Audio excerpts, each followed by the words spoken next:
if you can tell us a bit about yourself. Okay, so my name is Asim Qureshi. I'm the Executive Director of Cageprisoners. In terms of my background, it depends on how far you want me to go back, but I guess, I originally come from a Pakistani background.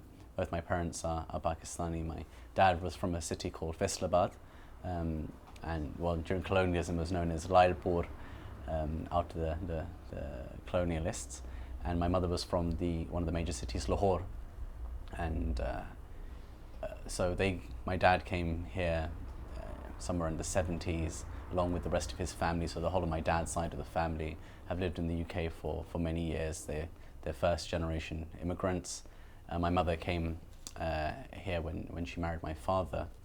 And so they've been in the UK for quite some time. In which particular area? Sorry? What particular area, what particular city? Okay, yeah, they moved to Chelsea when they first came here, so that's where they were based.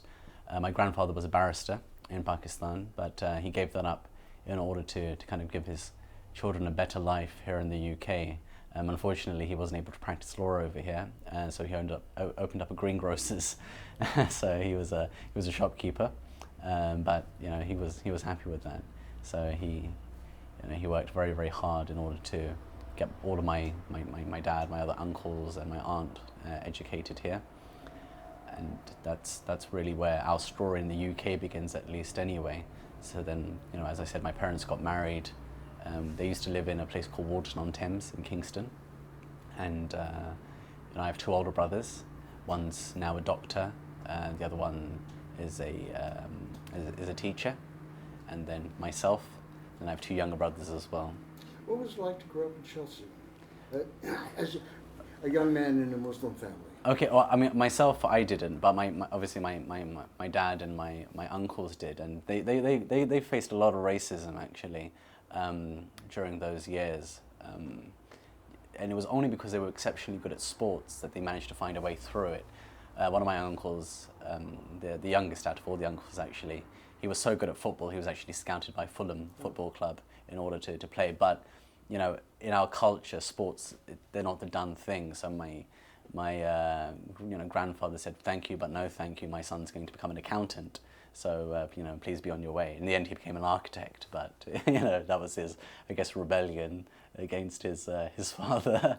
But it wasn't really the done thing. I mean, right now, he would obviously be laughing really from a financial perspective had he taken that up at the time. But what was amazing is that it was his football that helped him to kind of transcend the racism that he experienced in those years. And similarly with my other uncles, they were very, very good at cricket. My dad was the only one who wasn't particularly sporty, but the other uncles were, the other two. And so they played at cricket at a very, very high level. And similarly, they were accepted because of it. But what for me, from a kind of maybe a social perspective, what was interesting is that even when they were accepted, they were all given English names.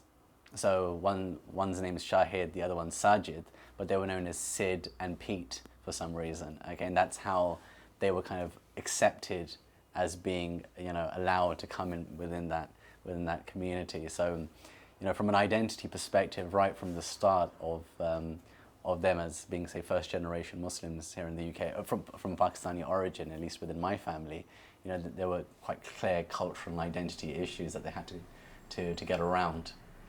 When did you become aware of that? I mean, that's much later in life, when I started questioning about where we came from. And so probably in my teens, when I started asking my dad questions about, what our family's background is, what our history is.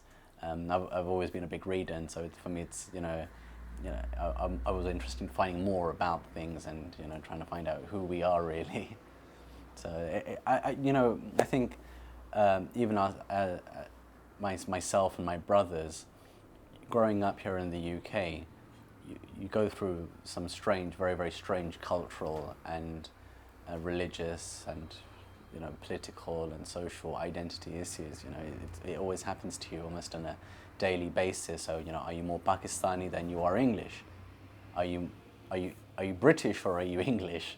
Do I have that kind of hatred for Scots and Welsh and Irish that many English people do? I mean, I don't. But, you know, do I identify myself as being British more than I do English? I don't know as well. You know, you come in struggling with these things. And then, of course, you couple that with being a Muslim, which is in itself an identity that, you know, in some ways transcends all other identities. Then that's another question. And then, of course, I support Pakistan cricket team over the English cricket team because that's what we do. It's part of being part of our community that we have that. So does that mean that, you know, I subscribe to being a Pakistani more than I do saying a British person, when all of my kind of concepts regarding queuing in lines and you know, being polite to people in, you know, in kind of, should we say, in a mixed environment, and my humour is so particularly British, you know, does that mean I'm still more Pakistani than I'm British or not? You know, so there are all sorts of things that, you know, I know my parents, in some ways, they struggled with those things, but maybe not to the same extent that we did, because for them, for my parents and for my uncles and my aunt, and obviously my grandparents, it was more about the economics. They came here for a very, very specific reason. They wanted to, you know, make more money. They wanted to give themselves a better life. They wanted to have opportunities. That was my granddad's, you know, entire goal. And so you can go all these stories about my uncles, like carrying sacks of coal up apartment blocks in order to help with the family business. You know, they'd be going to schools and universities, but waking up very early to do all of this stuff, and then coming home and doing all of these things again. And you know, your parents always put you through guilt trips about, you know, these kinds of things. They say, well, you know, one of your uncles used to study underneath the street light in order to revise for exams. And I don't know how true that is necessarily, but you know, it's the kind of family guilt that's like put upon you. So, you know, they worked so hard in order to give you what you have right now. Don't abuse that trust. So when you and your brothers were growing up, did you go back to Pakistan very often? What were you told about Pakistan? I mean, no, we didn't until many years, simply because my parents couldn't afford it. You know, there were quite a few of us, so going back to Pakistan wasn't a thing. I mean, I don't have really any memories of going back to Pakistan until I was, say, 13 years old. That was the first time I actually remember going. Before then, I know I've been, but I was a very, very small child, but I don't actually have any real memories of being there. So it never really featured in our lives, other than knowing that our identity was Pakistani. That was really the kind of emphasis in our lives from a certain perspective, that, you know, you culturally we knew that we were. You didn't necessarily know exactly what that meant, but you knew that it meant you couldn't have girlfriends, for example. Okay, and you didn't necessarily know even that was because you were a Muslim, as much as it was that you were a Pakistani. Okay, so there are certain things that you're kind of brought up with as a British-born Pakistani, that, you know, you can't eat pork. Okay, we knew that was a Muslim thing. Okay, so there are certain things that as you're growing up, you become more and more aware of where they come from. The older you grow, and in fact, certain things that you then reject. So, for example, in our weddings, me and my brothers, we've rejected certain parts of Pakistani culture that we know come from Hinduism, you see, because we say that's not part of our religious rites. But we know that Pakistanis, as a culture, they've taken those kind of Hindu rituals into their own culture. But we said, no, we don't want that aspect, because we don't believe it's part of the religious ceremony. Okay, so, you know, Can you give me an example of that? Okay, As so an outsider, so for example, it's intriguing. there's a ceremony called the Mehndi, okay, where they bring. I don't know what the religious significance is in Hinduism, but effectively this henna is brought, and it's put on the forehead and stuff. So Pakistanis have started doing this as well now for many years, many years. Now, you know, it's almost accepted that that must happen now as part of your traditional Pakistani wedding. But me and my brothers, because we've kind of educated ourselves in respect to the religion, you know, we know what is what and what isn't now. So we say that, okay, well, you know, our identity is as Muslims first. So we do reject those aspects of Pakistani culture and Pakistani society that we don't think, you know, kind of fit in with what we believe to be correct from a religious perspective. So I think that's part and parcel of an education process. Now, my parents and my uncles didn't have that opportunity because they were working so hard day and night to really, you know, make their place within UK society. But we grew up in an era where my parents worked very hard to send us to, you know, one of the best schools in the UK. you know. You know, it was a very expensive school, but fortunately with some government assistance, we were able to go there. And we grew up in an environment where everything then was purely about the academics. There wasn't any kind of expectation that we do paper rounds in the morning or we carry sacks of coal. The entire environment behind how we were able to find our identity is completely different to what our parents, they knew they were Pakistani because they were born there. Okay, but we didn't know exactly what we were. Okay, we knew we were Muslim, we knew that we came from a Pakistani background, but where did those lines blur? When we go to the park and play with the other kids in the park, we're just playing football with anybody else. There's no kind of differentiation in that way. But then when we go to the park and, you know, our house is on a hill, okay, so, you know, we lived, because I don't live there anymore, I live with my wife now, but we live in an area that was very, very nice. It was kind of middle-class suburban area of London, in the south of London. But on the other side of the hill, there were all these council estates, which were full of skinheads, the National Front, which was effectively a kind of a racist movement that started to try and kick immigrants out of the UK. It's been around for quite some time. And so growing up in the 80s, I was used to those kids coming up to the park when we were playing there and effectively trying to start fights with us and to really kick us out. You know, we were abused by them quite a lot as young children. Eventually, of course, with you know, what's colloquially referred to as white flight taking place, where, you know, white people move out of an area because they're worried that too many of another ethnicity are moving in. So as more Pakistanis moved into white area, as more black people moved into white area, demographically we just, you know, overran them, and they weren't able to then come up to that area in the same way. And what we found actually, that you had a much more multicultural mix taking place. So we had Italians, we had blacks, we had Pakistanis, all kind of like playing in the same park without any of those problems taking place. And so that kind of the experience that I had of, say, the late 80s and the early 90s of that kind of racism, you know, did go away for me for many years until, you know, 7, 8, 9 years ago when the War on Terror started.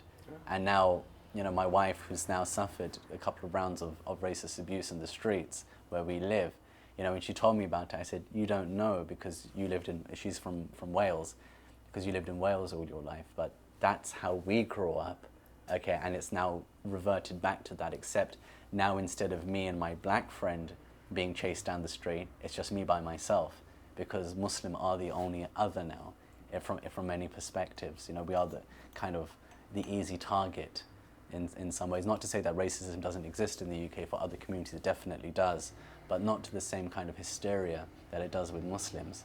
And so, you know, I tried to explain to her that unfortunately this is part and parcel of what, you know, the kind of struggles that we have to deal with. You know, but of course it's quite horrible to see that a battle that you thought you had won, you know, all those years ago, has now come back to haunt you again in somewhat of a different way.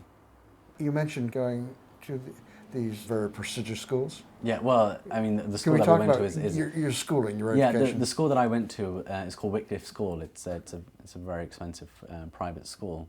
This is for my I guess the years between 11 and 16. Yeah. You know, it's one of those schools that has every single facility available to you. You know, I didn't necessarily, from an academic perspective, take the best advantage of it. You know, like What my were brothers. the other students like? I mean, every single student who goes to that school is expected to come up with straight A's. That's the kind of place it is. But what was interesting is how even within that school, we formed a ghetto very, very quickly amongst our ethnicities. Okay, because even though these kids came from very well-off families, they still had an intense level of racism, and so especially the rugby players, you know, and they were known, the rugby lads, they were known to be extremely racist, and you know, because they were built like tanks, all of them, you know, us small Asians at, you know, 5 foot nothing, you know, really wouldn't stand a chance against them. You know, we were cricket players and squash players, not really into the whole rugby scene. So you know, we formed cliques very quickly. So the Chinese, the blacks, the Pakistanis, and the Indians, we would all be kind of together in the same crowds. We'd move around in the same circles. And what was interesting is that we'd come from the same areas of London as well. So if you think of, say, Wycliffe School being in South the very south of London, all of the white kids, not all of them of course, but many of them would be coming from very, very rich, affluent areas. And we would be taking the bus, and their parents would be picking up in their Bentleys and their Rolls Royces and their Aston Martins, from the front of the school. We would be going to the bus stop at the back of the school and going back down to our area, which was, not so affluent, shall we say. In fact, there was a bus stop in Croydon, which was on our way back home, Croydon's an area, and we used to call this bus stop Terminal 3. Now, in Heathrow Airport, Terminal 3 is the terminal that all the kind of ethnic minorities take to go back to their countries of origin, right? So that's how we used to refer to this bus stop as being Terminal 3, because it was taking us back to where we came from. Yeah, so it was quite an amusing time. We recognized it for what it was, which is effectively that this is the status quo. These aren't just race issues; they're also class issues. That are taking place, and you're surprised at how quickly, from a very young age, you understand that. But also, you understand the need to revert in kind of an introspective way back into the communities that you feel comfortable with, and how you identify then with other ethnic minorities, whether they be Chinese or black, and how they then identify back with you. Once again, sports is one of the things that helped get me through. In many ways, I played squash at a county level, and squash is a very, very Pakistani thing to do. We ruled the sport for about 25 years. You see, I refer to it as we. That in itself is interesting, right? But as Pakistanis, it's a sport that we've always been very, very good at. So I tried to take it to quite a high level. I didn't necessarily make it, but that was the thing that I was really focused on in school for many years, and just generally sports in particular. Cricket was a big part of my life as well for many years. Sorry. And then after the Wycliffe School, what was your next step? Okay, that was interesting because my parents couldn't afford to send me there anymore, so I had to leave. I did do the next years as well, the 2 years of what's known as A-levels, but my parents couldn't afford it anymore because my brothers had left, so the subsidies that we'd get for having multiple children were gone. And so they sent me to a grammar school called Wilson School, which is, again, it is one of the best grammar schools in the UK. It's a free school, but it's an excellent school. And when I turned up, I came with the same kind of anti-white racist attitude that I had developed in Whitgift, because I felt that all white people must be like this. And what was amazing is how that was broken down completely. For the first time in my life, I had white friends. And these people were from very humble backgrounds, very well educated still, came from good families, or the rest of it, very polite people. But they used to say to me, "Why are you so against us?" If you had been through my experience, where effectively, you are a minority all the time, you don't get that option. You have to set up a defense mechanism against, what you perceive to be as somebody who's going to potentially abuse you.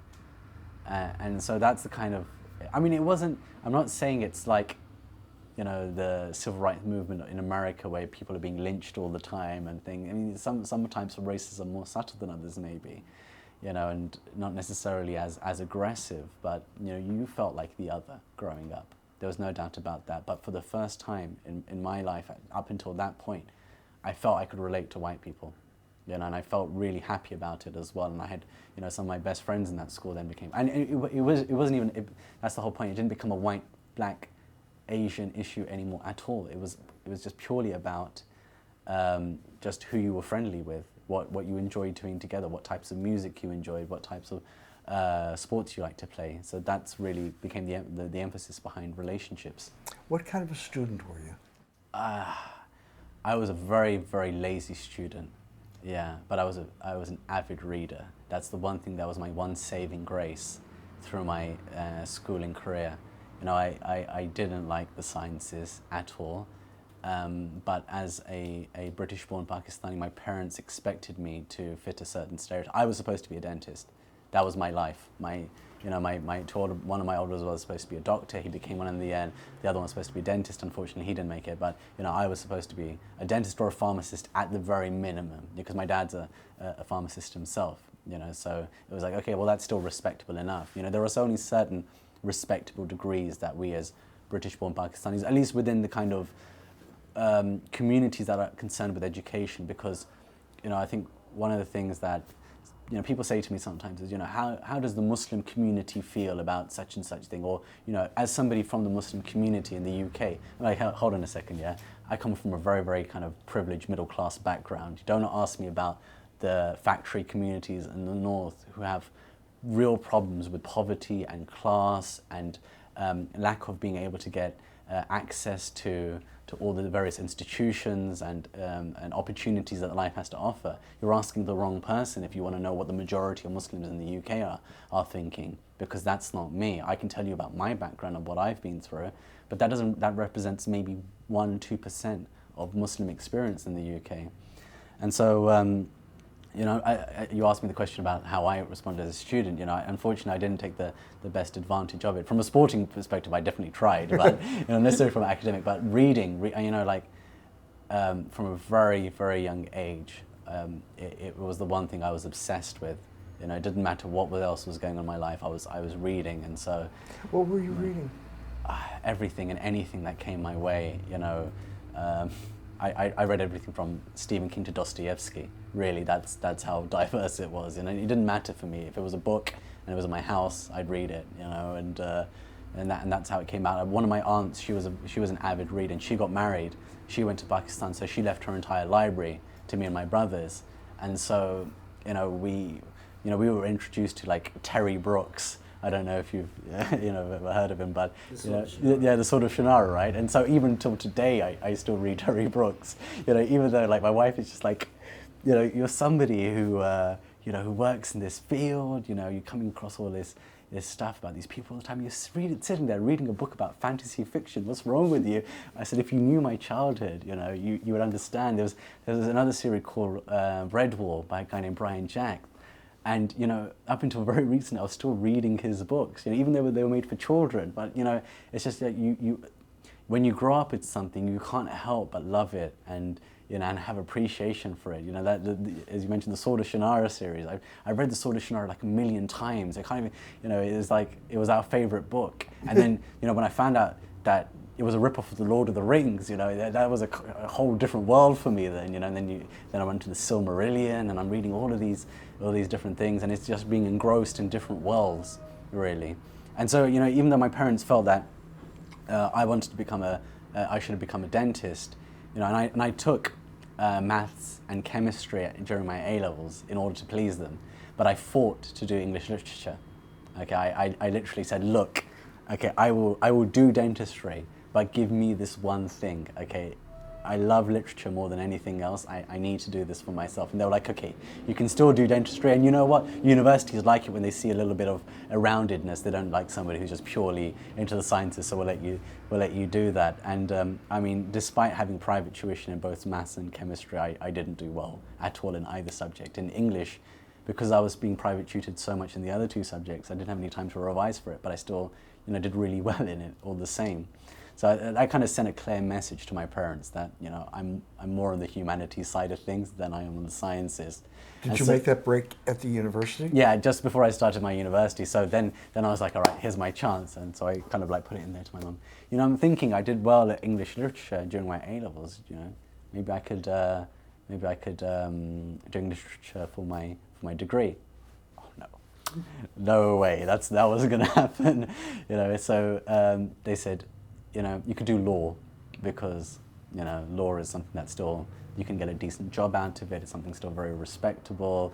It's something that it's accepted in our community that is a decent degree because, law has a very, very high place because the founding father of Pakistan, Jinnah, was a lawyer himself who was a member of Lincoln's Inn here in the UK, had studied here in the UK, and, there's a whole kind of history that goes, and my grandfather, of course, was a barrister himself.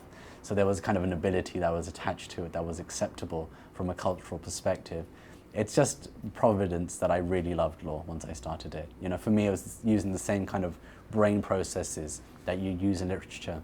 When you're trying to analyze a text, when you're trying to analyze a problem, figuring your way around it. It's the kind of lateral thinking that really appealed to me in the same way. So, I will, by the way, for the record, come back to doing a master's in literature at some point or another, but everything in its time, I guess. But I really did love law. I absolutely loved it. And I started in 2000.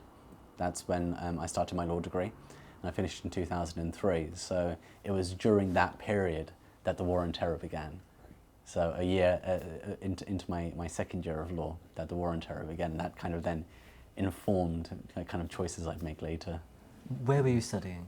I studied, unfortunately, because I didn't do very well in my A-levels, I went to a university just around the corner from here called London Guildhall University. It's not a great uni, but you know, I did enjoy my time there. Yeah. What kind of a lawyer did you think you would be? Corporate lawyer. Yeah, when I started, I mean, that was the idea, that was the plan. You know, I thought if I'm going to do this, and I was good at corporate law. I genuinely did very well at my corporate law subjects, and I felt it was something that I could do. My mother was particularly keen because it's the place where you're going to get the most amount of money. So even when I applied for my masters, I still remember my application for my masters had down Japanese corporate law, Arab comparative commercial law, and corporate insolvency. Those were the 4 subjects I was supposed to specialize in during my master's year. The program was an intercollegiate program, so you'd study at King's University, University College London, and the School of Oriental and African Studies at the same time. So these 3, red brick institutions, you'd get the opportunity to study at all 3 of them, and so I was quite excited about doing that. But as I said, the war on terror changed things quite considerably for me. Can you play that out a little bit? Sorry, yeah. Well, I mean, I didn't know if I was going too fast for you. No, this is perfect segue into it. So 9/11 happens, of course, September 2001. So this is just at the beginning of the second year. So just before the second year of university starts, the academic year. And I think one of the things that I had come to appreciate about law, because by this time I had kind of already started to choose an Islamic identity for myself as well. I'd read a lot about Islam, and law for me represented something that I found to be in some ways innately Islamic, and that's why I appreciated it so much. So concepts such as due process, habeas corpus, the Magna Carta, for me these things were as Islamic as you could possibly get, because they were about providing process to people and providing justice. God tells Muslims in the Quran that, be just, that's closest to God. And he also says, be just even if it goes against yourself. And these kinds of concepts really appeal to me very, very strongly. I'd always been very much interested in justice issues, social justice issues. My older brothers, have always been involved in the community and social work. My parents as well have always encouraged us from a very young age to help others and to be involved with the community and help people who are effectively in need. So I kind of grew up with that. And even during the Bosnian conflict, we knew, even when the rest of the Western world was refusing to accept that anything was going on, we knew about the genocide that was taking place in Kosovo right from the start. We knew what was taking place in Bosnia right from the start. So we grew up with this identity that, there are things taking place against the Muslim world, okay, that are very bad, and it's happening because they're Muslims, okay, and so that kind of gave us a sense of interest about social justice. I mean, I was too young to do anything. Some of the people that I knew went and fought in Bosnia, for example, and they were given permission by the UK government. They turned up at immigration. Where are you off to? I'm going to go and fight in Bosnia. Okay, hope I'll have our blessings. Hope you return safely. That was the kind of attitude at the time because of what was taking place there. The governments weren't getting involved because of bureaucracy, and so, I mean, this is all kind of like leads up to, why my understanding of the law, and also at the same time my understanding of Islam, kind of where they intersected with one another, and how that then relates later. In fact, in 2000, I was commissioned by a mosque to give a series of lectures regarding the importance of studying law to young students, because I felt that the kind of old school attitude of, well, English law isn't the law of God, so there must be something wrong about it. That as Muslims we shouldn't be judging our lives by anything other than the law of God, which is a very common and very kind of much debated theological position. And so, what I said is that, well, actually, how about looking at it from this perspective, which is that habeas corpus in and of itself is an extremely Islamic principle. The rule against torture is an extremely Islamic principle. And I gave all the evidences from the Islamic perspective as well, that, look, this is the reason why, a proper justice system has all the elements of what we understand to be justice from an Islamic perspective as well. I mean, there are certain things in terms of the minutiae that we might not necessarily agree with. So, for example, succession laws, we might not necessarily agree with that in various aspects, but that's the minutiae. What we're talking about here is something very, very basic, which is the right to a fair trial. And so, it was really Guantanamo. I mean, I don't like using the word radicalized because I don't think being radical is a bad thing, okay? But I was effectively radicalized by Guantanamo. Seeing the images, well, for a start, seeing a war taking place against a sovereign state like Afghanistan because of non-state actors, for me, it didn't make any sense. You're going to attack an entire country because of what some individual has done, especially when the government of the other country are saying, we'll hand him over to you, just show us the evidence for doing so. It really didn't make much sense to me. And then when I saw the images from Guantanamo, that really hit a nerve because, we've grown up with a certain conception that the Western world provides justice, okay? And what was interesting to me later in my work is when I spoke to former released Guantanamo detainees, they always said that when we heard the Americans were about to take us next from whoever picked us up initially, we were always like, phew, thank God for that. Because at least now we have the opportunity of somebody hearing us out and giving us some semblance of justice. Okay, so there's always been this perception for many of us that, the Americans and the British kind of like are they're the beacons of human rights and due process, and to some extent we need to trust in that, and take advantage of it, for the sake of trying to fix problems even within our own countries. But unfortunately, what I saw was the world's leading superpower effectively sending a message to the rest of the world that behavior like this is acceptable. And so, that's effectively what made me change my mind about what I would eventually end up doing. And so I changed my entire subjects to those relating to the laws of armed conflict and the use of force, foreign relations, and even Islamic law. That's what I did. And I did my dissertation at my master's in unlawful combatants, finding out what its historical development is. Where did the term come from? Enemy combatant, has it ever existed in legal history? And that's really how I got involved in the whole kind of Guantanamo issue. So it's very moments. And I think we'll go on from here eventually to talk about cage prisoners. But I was struck by when you said that around 2001, around the time of the 9/11 attacks, you had begun to come into an Islamic sense of identity. Okay, yeah.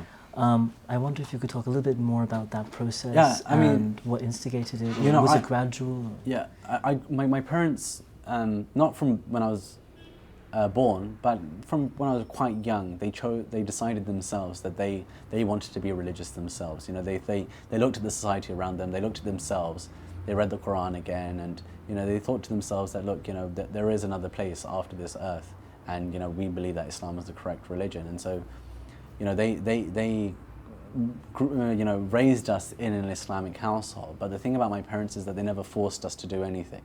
They encouraged us to pray, but if we didn't, they wouldn't try and say catch us out about it. They just ask us, did you pray? Yes, we did. Or wouldn't even ask us at all.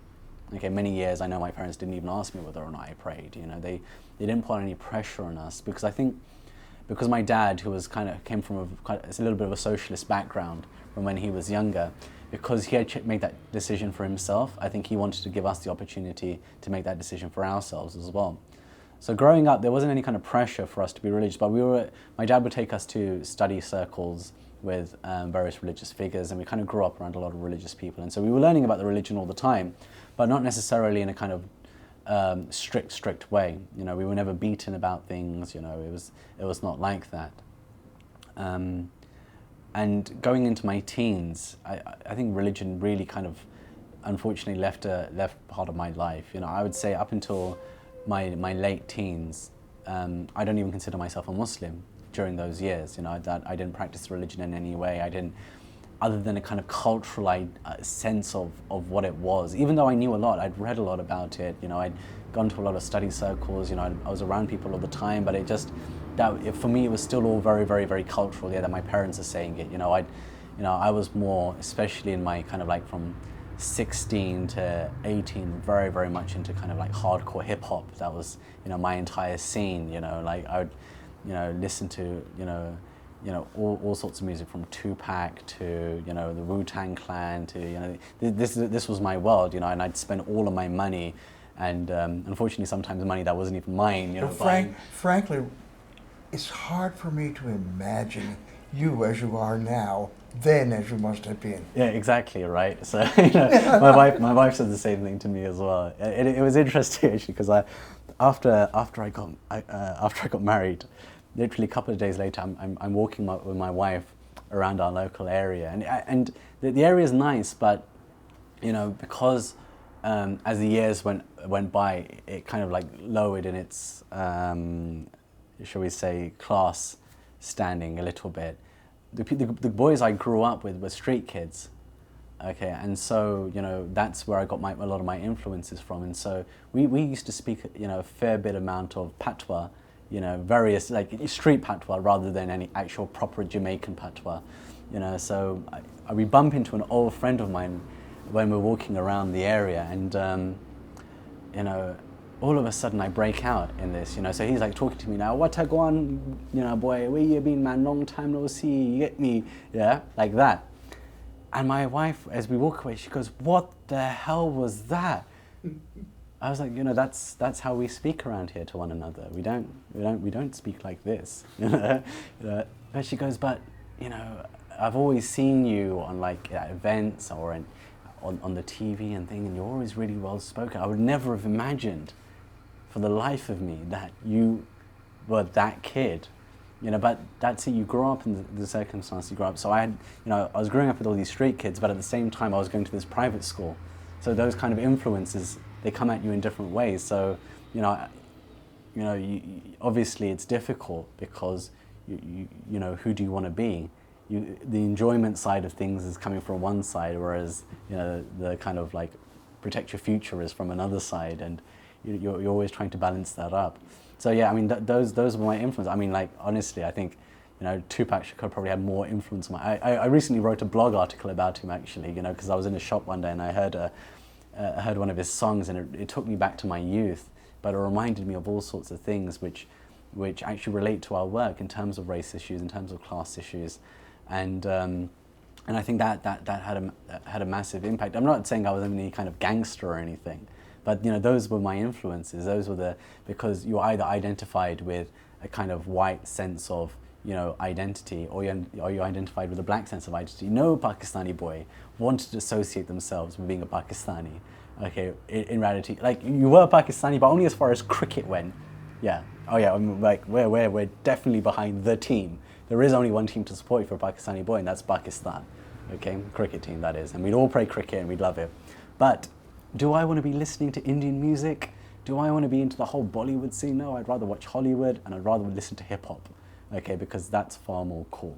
Okay, because, you know, all of our black friends, they listen to all of that kind of stuff, and it was much more of a cool culture, and so many of us opted to take that identity on as our own. You know, and I think that's a large part of where that comes from, and also there's the sense of being a victim community and a criminalized community, and you know, being the other effectively. That kind of cements that whole kind of view in your life. You know, if you consider music by, you know, I used to listen to people like NWA. You know, I don't know if you've you know, heard of that group, Niggas with Attitude. You know, like, and songs like, you know, Fuck the Police and Cop Killer, and, you know, all of these things, these kind of strong influences that are coming at you your entire life.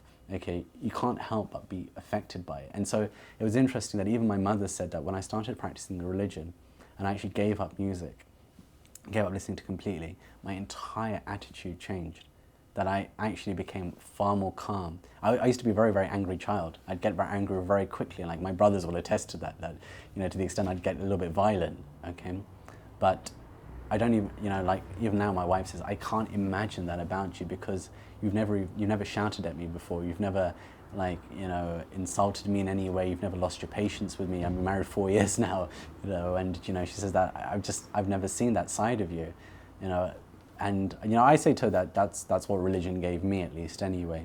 That, you know, I chose one day after reading, you know, you get to a point where effectively you're an atheist or an agnostic. And, you know, reading all the different kind of stuff that was out there, you know, for me, I felt that Islam was a logical conclusion. And so I wanted to make that my life, my identity, and I wanted to learn more about it. And that's how I came to that, you know, to in a very, very long-winded way, I'll answer your question, but it came from somewhere, which is effectively a whole kind of range of identity issues that come. So, you know, to add into all the mix about, you know, what your identity is, I had to throw in kind of like black culture as well, you know, which came from the east and west coast of America, you know, of all places, you know, and that was me, you know, really it was. And, you know, you'd look down upon the kids that used to listen to soft rock and, you know, and to grunge music, and you'd get into fights with people over it, you know. That this was part of our reality, you know. But obviously when you finished law school, you were a different person. A little bit. I mean, but I think by the time I started, you know, my law degree, I was, you know, fairly different than when I was. Obviously, certain things carry over, and music was the hardest thing for me to give up because it was such a strong feature of my life. You know, I was the kind of person who would buy music from America before it even came out in the UK in order to, you know, be the first to have it. So I remember, like, the Wu-Tang Clan had many members, so like Capadonna. You know, they had affiliates like Killer Army, you know, like, you know, the kind of people that your average person in the street would never have heard of. And I was just obsessed with having to buy all their music, and, you know, every single individual member of the Wu-Tang Clan's, you know, kind of group, RZA, Jizza, ODB, all these guys, you know, having to have each one of their separate albums and you know, their entire back catalogue if I hadn't had it already, you know, just making sure that that's the kind of obsessive compulsive I was about it. But, you know, religion kind of, it did change that for me, and it changed my character. And, you know, you're kind of asking about how that whole transition phase came about. I think it came about initially because I felt like I had been a failure for much of my life, both in terms of my identity and also in terms of my education. I knew I mean, not in an arrogant way, but I knew I was smarter than the grades I had. You know, at each stage I wasn't performing, and, you know, people had always said things to me like, oh, he's very, very clever, you know, he just doesn't apply himself. And, you know, I was thinking to myself, well, you know, maybe there is some truth in that. I knew I read a lot, and I knew I loved to write, and, you know, that my writing was of a decent standard. And so, you know, I think it got to a stage where I felt that, you know, I have something to prove to myself. And so I kind of reflected on the things that I thought were negative in my life. And when I really sat down and thought about it, I realized that the types of music maybe I was listening to were particularly negative. And, you know, I'm not condemning the entirety of rap music. You know, there are some aspects of it I think that are still really, really wonderful. And in terms of social commentary, I think have provided an amazing resource. I mean, when you think about people like Public Enemy, they provided such a source of inspiration for so many people. You know, Chuck D's book, Fight the Power, is an unbelievable testament to the kind of positive impact that music can have from a political perspective, from a social perspective. Even, you know, in some ways, some of the music that Tupac produced, however negative it might be from a certain perspective, you know, had positive influences. But I think for me personally, because of the messaging, for the most part, that was coming out, it had a detrimental effect on my life, at least. Maybe other people it doesn't, I don't know, you know, but at least for me I felt it did. And so, you know, when I was looking at, you know, the various options that I had in front of me, I thought, well, there's got to be more than just achieving, you know, things. You know, I didn't have any other way of putting it, really. Just achieving for the sake of what, though? You know, what is the purpose of my life? And, you know, you look around you and everything has a purpose. You know, that cup has a purpose. You know, my chair has a purpose. Everything, all of that, even ornamental pieces have an aesthetic purpose to their existence, I guess, you know, and I just felt that there had to be something more in my life than simply just existing and achieving. You know, achievement in itself for me wasn't enough. There had to be something, you know, that was there at the end of it, and not just for money's sake either. Yeah, achieving education will eventually get you a good job, which will get you money, which la-di-da, you know. But I didn't feel that was that is a goal to be achieved. That's just something, part of how you live your life effectively. You know, it's part of trying to make the most out of your life. It's not about what the end goal is. And so that's how I kind of, you know, with these kinds of thought processes, decided that, you know, looking at the various kind of different religions out there. I mean, there were certain religions that I didn't really look into that much because I didn't feel that they were relevant to the kind of discovery that I was on. But definitely the Abrahamic faiths, you know, were ones that really interested me, and I felt that they had a lot to say for themselves. But, you know, in the end, I chose Islam. What were the others that you considered as places to look? Yeah, I mean, you know, to some extent, Buddhism and Hinduism. Yeah, no, I didn't feel they spoke to me enough. You know, so that's why, you know, just I really concentrated on the Abrahamic faiths more, and you know, and out of them, I felt Islam gave me something that the other two didn't, which was effectively some kind of, I guess, when you're coming from a situation where you've been free to do whatever you like, there's a certain freedom that comes in a prescriptive religion, knowing what the right thing to do is at any given moment in time. You know, some people I think they don't understand how beautiful that prescription can be. You know, so to be in any circumstance and feel to yourself that, you know, I know what my religion tells me to do is right and wrong here, and I can just get on with that. You know, it's liberating in many ways, and I felt that really helped my life a lot. Yeah. When you left law school, before we get on to cage prisoners, you talked about Guantanamo and your growing sense of awareness of the war on terror, etc. Did you become at all aware of, or interested in, or hear of the whole campaign against the Irish? Yeah, I mean, I'd been aware of that for many years. I mean, I grew up in movies like In the Name of the Father, you know, those kinds of movies. You know, they were you know, very, very much part of my life, and that goes back to kind of like always being interested. You know, I remember the very first movie that I ever watched that really, really had a big impact on me from a political perspective was Cry Freedom. You know, a huge, huge impact on me. I don't know how many hundreds of times I watched that movie. That and Colour Purple. You know, those two movies had an immense impact on me and my brothers, the three of us, really. You know, Colour Purple, it's almost impossible for me to even think about how many times I've seen that movie over and over and over again. You know, and you know, we loved it from every single perspective. And I think maybe because, you know, we were identifying ourselves with that kind of black culture a little bit, maybe, and, you know, we felt the kind of racism that was going on against them, and the difficulties that, you know, the various characters go through in the movie. It's just an amazing kind of testament to the human spirit in many ways, and we loved it. And, you know, Cry Freedom, just the intensity of the character that's portrayed as Steve Biko. I mean, you know, some people say that it's factually a little bit inaccurate and whatever else, but just the whole thing about standing up for yourself against an entire system, you know. Even from a religious perspective, they said that the greatest jihad is correcting an unjust ruler.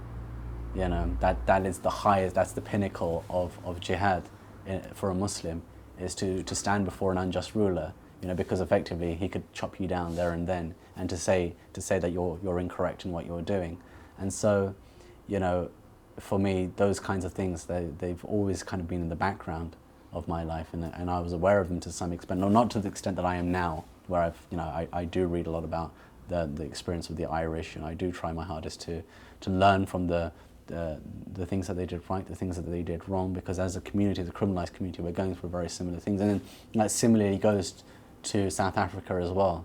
You know, I've been to South Africa twice now, and I've always found an amazing, you know, kind of kindred with South Africans, especially those who are coloured.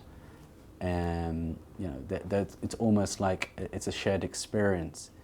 when you're speaking to them and finding out what they've been through, you feel like here are people who actually understand what it means to be a victim community.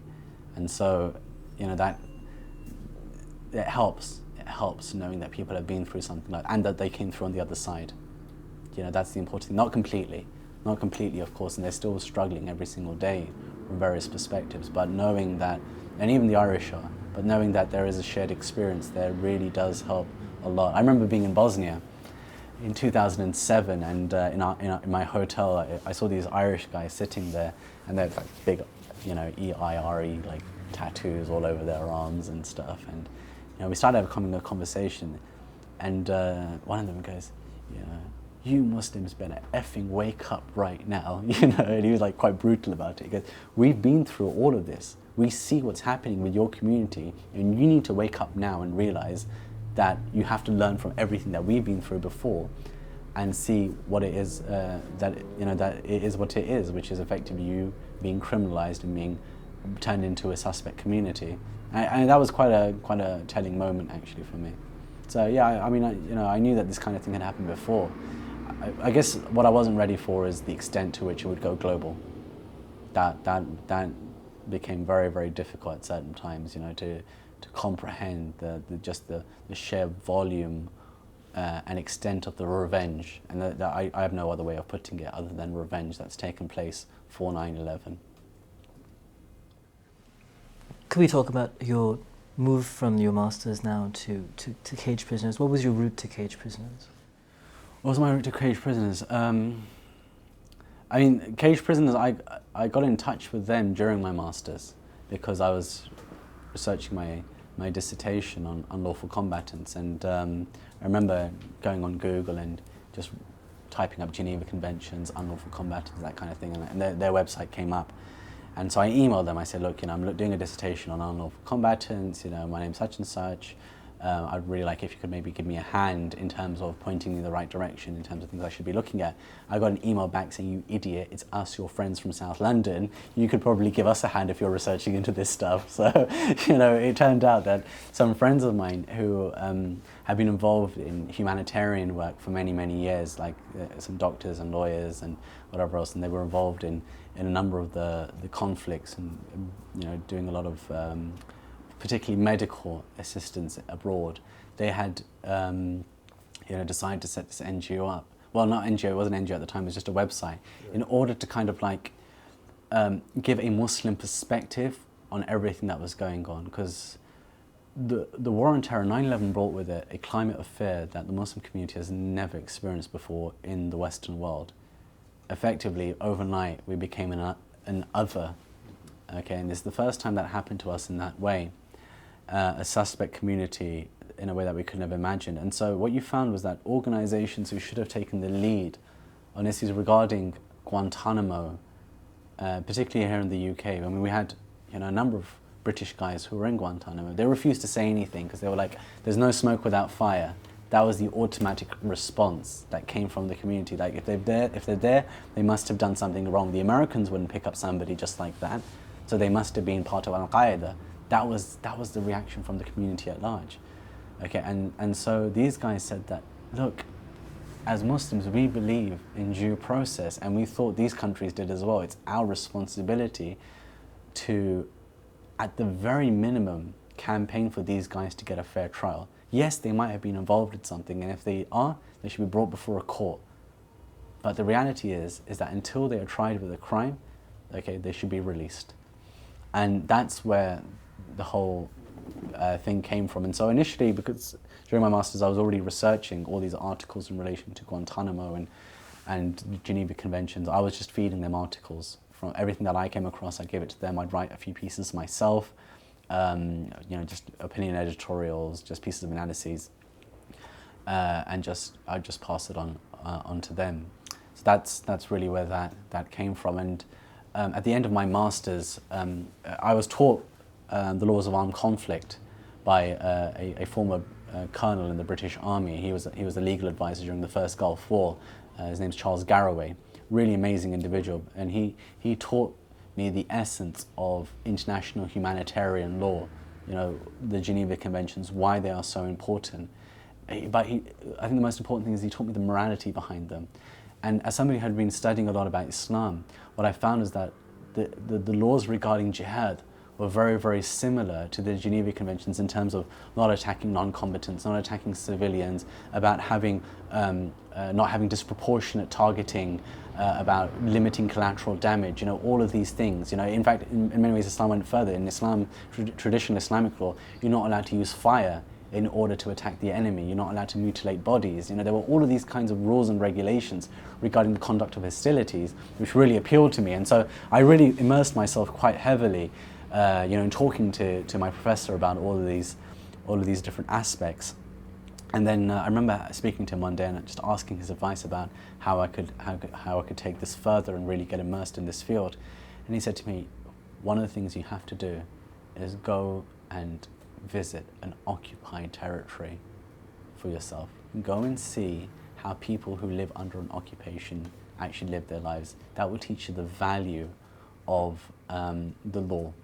He said that this is all because I've been in conflict scenarios. I've seen what happens when countries become occupiers, and I've seen what happens when the Geneva Conventions aren't a thing.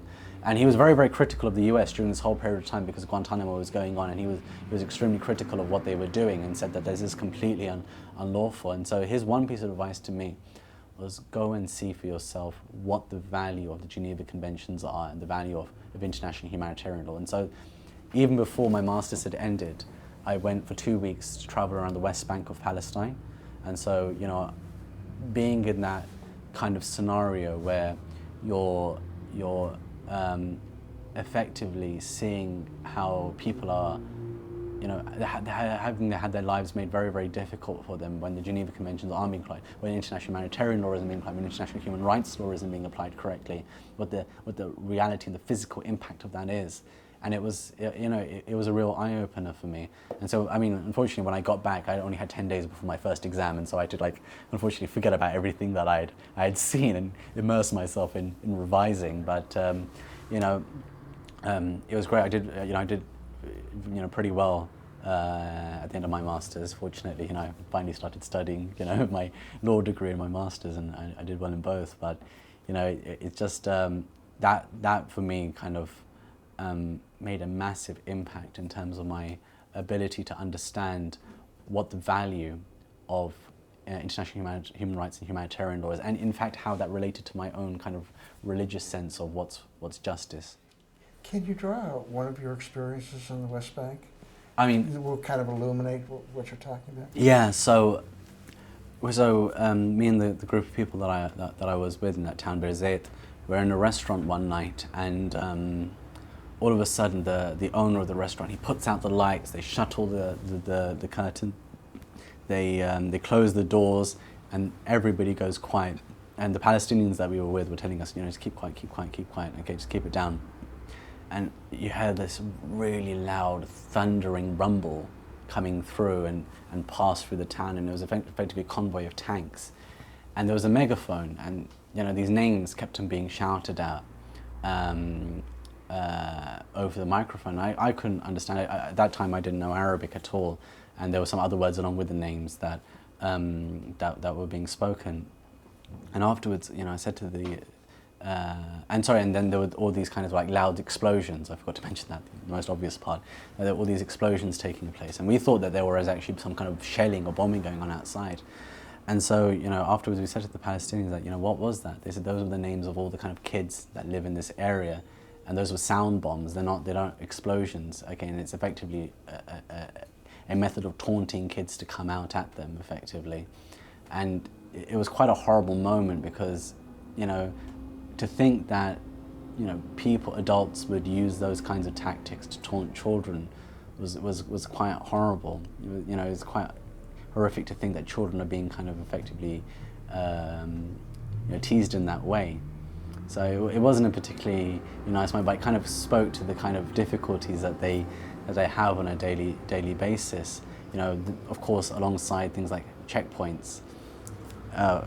Being one of the obvious things, the town, Berzeit, is right next to Ramallah, which is one of the main cities in the West Bank, and so kids, when they want to come to the university in Berzeit, they have to get past a certain road by 6 o'clock in the morning, because a checkpoint is established every day, except the Israeli army don't say when they're going to establish a checkpoint. Sometimes they do it at 6 o'clock in the morning, sometimes at 7, sometimes 8, sometimes 9, 10, 3 o'clock in the afternoon. So in order to get to your classes, you have to cross that road but before 6 o'clock in the morning. Otherwise, you don't know whether or not you're going to be stopped from going to your classes later on in the day. So that kind of frustration of living your life, and seeing that, seeing them live through that was quite horrible, actually. I mean, I know stuff like that happens. You've read about it, and I'd read a lot about Palestine during the course of my master's. We had studied it as an occupation example, and as a Muslim, I'd studied it, from a kind of religious perspective. But nothing will ever prepare you for what you see with your own eyes, and quoting an example from the Abrahamic faiths, when from the Muslim perspective, when Moses, he's told by God that your people are worshipping a golden calf, he kind of gets angry about it, but he doesn't get really angry until he sees it with his own eyes, so seeing is definitely worse than being told something, it's when he sees it with his own eyes, that's when he throws the tablets down and gets really upset about it. But when he was told by God, I mean, God's told you something's happening, right? You should believe it when that's happened. But no, it wasn't until he saw it with his own eyes that he got really upset, because you can't help it. It's when you see those things that they make a difference.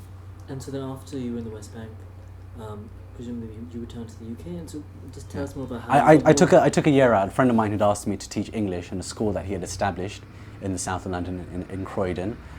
He wanted me to teach English to these young kids, effectively, who came from all sorts of different backgrounds within the Muslim community. And I mean, it was an enjoyable year from many perspectives. The one thing I really enjoyed was putting the school library together, because it gave me a chance to kind of rediscover children's fiction all over again. And so I'm reading the books like Inkheart and Inkspell and all of these kinds of new children's books, Philip Pullman's books, The Northern Lights and the trilogy he wrote there, Harry Potter's, I mean, it was just an excuse for me to read kids fiction and having the excuse to do so, and it was wonderful. I really enjoyed that aspect of it. I don't think I'm the best teacher in the world when it comes to children. I don't think I've got the required patience to do that, unfortunately. And I would have loved to have been able to. And the kids are amazing. They have a way of kind of bringing out sides of you don't even know, in terms of how much fun you can have with them. But at the same time, I knew, I guess in my heart, I always knew I was going to go back to international humanitarian human rights law. So I guess I was never able to really fully immerse myself. But what I did do is, during the spring break, the Easter break, I took 3 weeks off in order to travel to Pakistan, and I set up effectively with the contacts that I have over there, a tour of the Taliban and Afghan refugee camps in the north of Pakistan.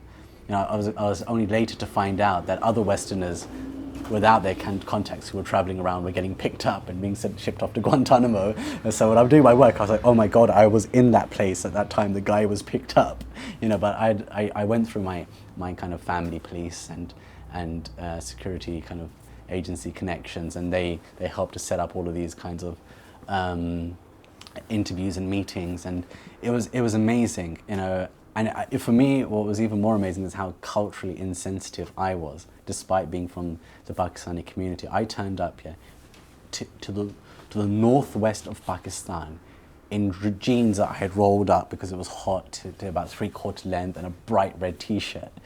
And I think about this now, and I cannot even imagine that I would have done something so patently stupid.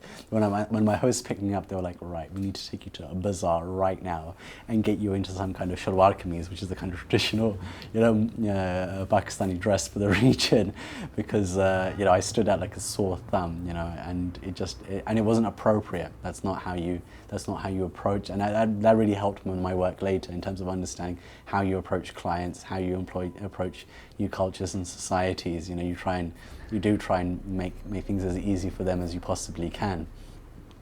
And so speaking to these guys, I was fortunate in that because I had already taken on this Islamic identity by then, I was able to speak the language of religion. The language of religion is its own language.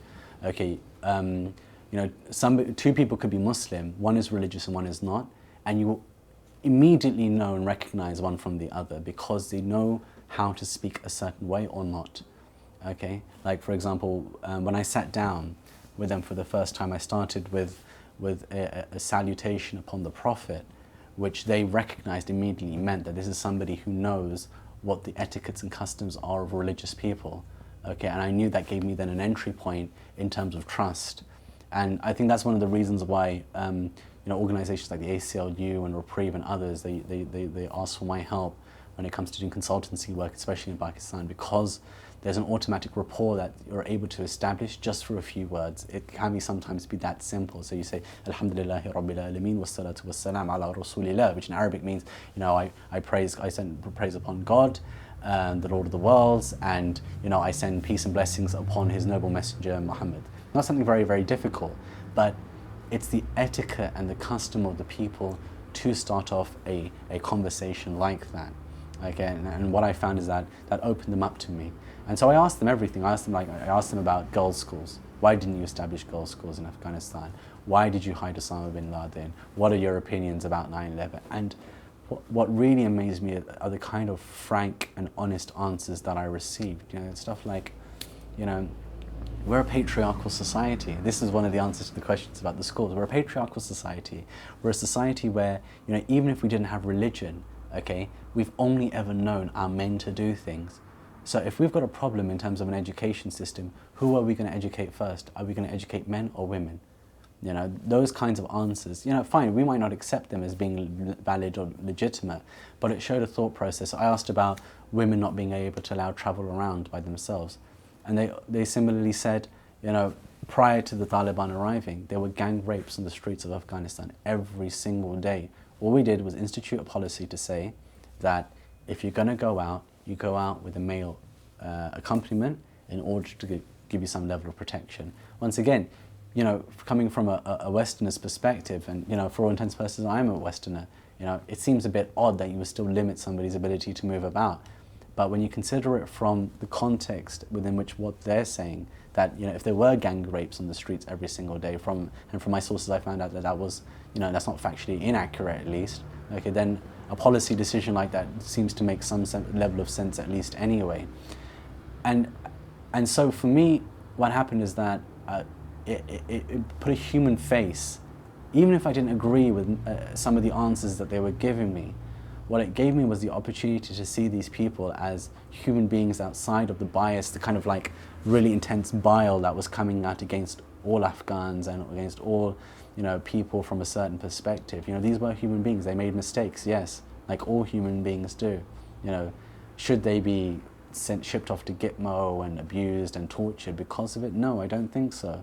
Well, I know no, that's not the case, because these are rational human beings who can be rationalized with, and when you speak to them and you have dialogue with them, you know, and it was good for me to have that experience, because I think it helped really inform the way that I would proceed with this work, which is always to come down the line of, you know, you stand up for yourself, always, but dialogue has got to be the only way forward. It can be the only way forward, you know.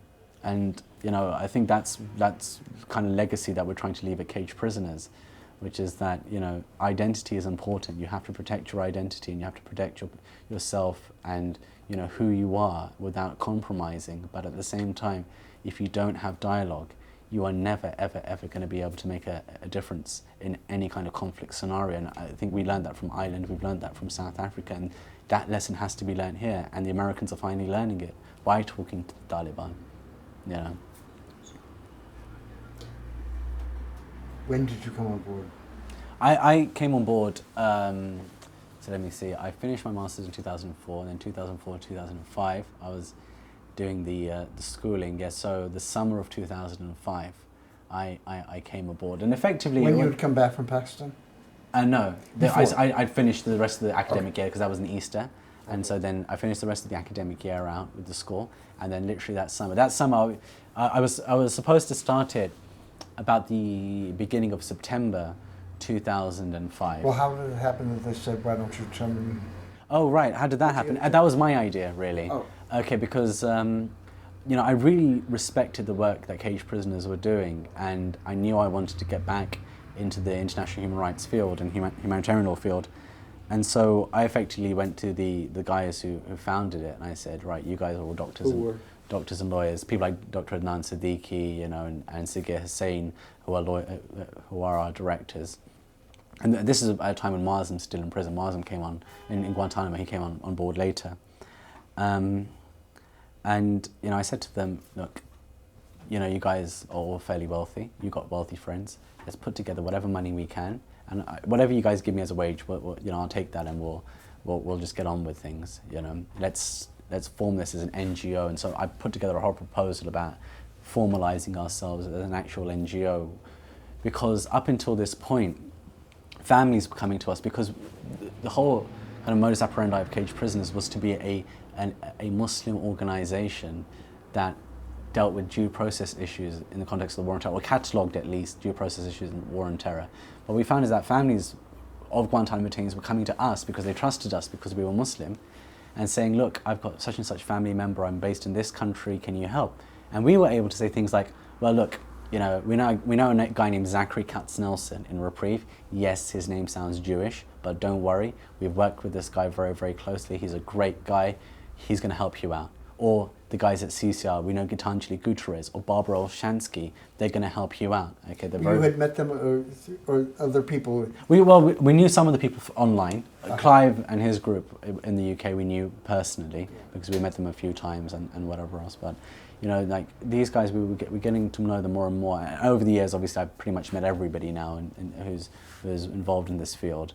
But they were, because of that kind of interaction we were having with the families, we thought to ourselves, well, we're in a position to actually help them, so why don't we formalize as an NGO and actually start helping them, in much more of a practical way? And that's really where Cageprisoners, the NGO, as a campaigning and research-based organization, came from, to kind of investigate and highlight the cases of individuals who've been detained or killed arbitrarily. Was it at all difficult to do that? No, not really. I mean, we set that whole process up pretty easily. I think the difficult part was stabilizing ourselves as a group, as an NGO. Funding is obviously always an issue, and we worked virtually. Everybody worked from their homes. I was unmarried at the time. I was still living in my parents' home, so I was just working from a little room with a computer, just typing away stuff, researching stuff, traveling around. But it was interesting days. But we were able to manage because we didn't have many overheads except for the very little wage that I was receiving at the time. Can you remember one of the early cases that you worked on? I mean, the very first case I ever worked on was Aafia Siddiqui's. I know that for a fact, Aafia Siddiqui. Yeah, that's right. So really, there wasn't any work being done in this case at the time, and my colleague and I came across this random news article about it, and we thought, this is an interesting case. This woman's just gone missing, and what that started was effectively, 3 years of constant hounding. Like, we turned over every single, that one case stayed with me. Other cases have come and gone, and even have been maybe left by the wayside a little bit, but hers was consistently one that I was always interested in, one that was always bringing up more problems in terms of her disappearance, in terms of the detention story, than it was solutions. Whenever I could, I was trying my hardest to find out whatever information I could about her, speaking to family members I had within the security agencies in Pakistan, speaking to other people who were held in various detention sites.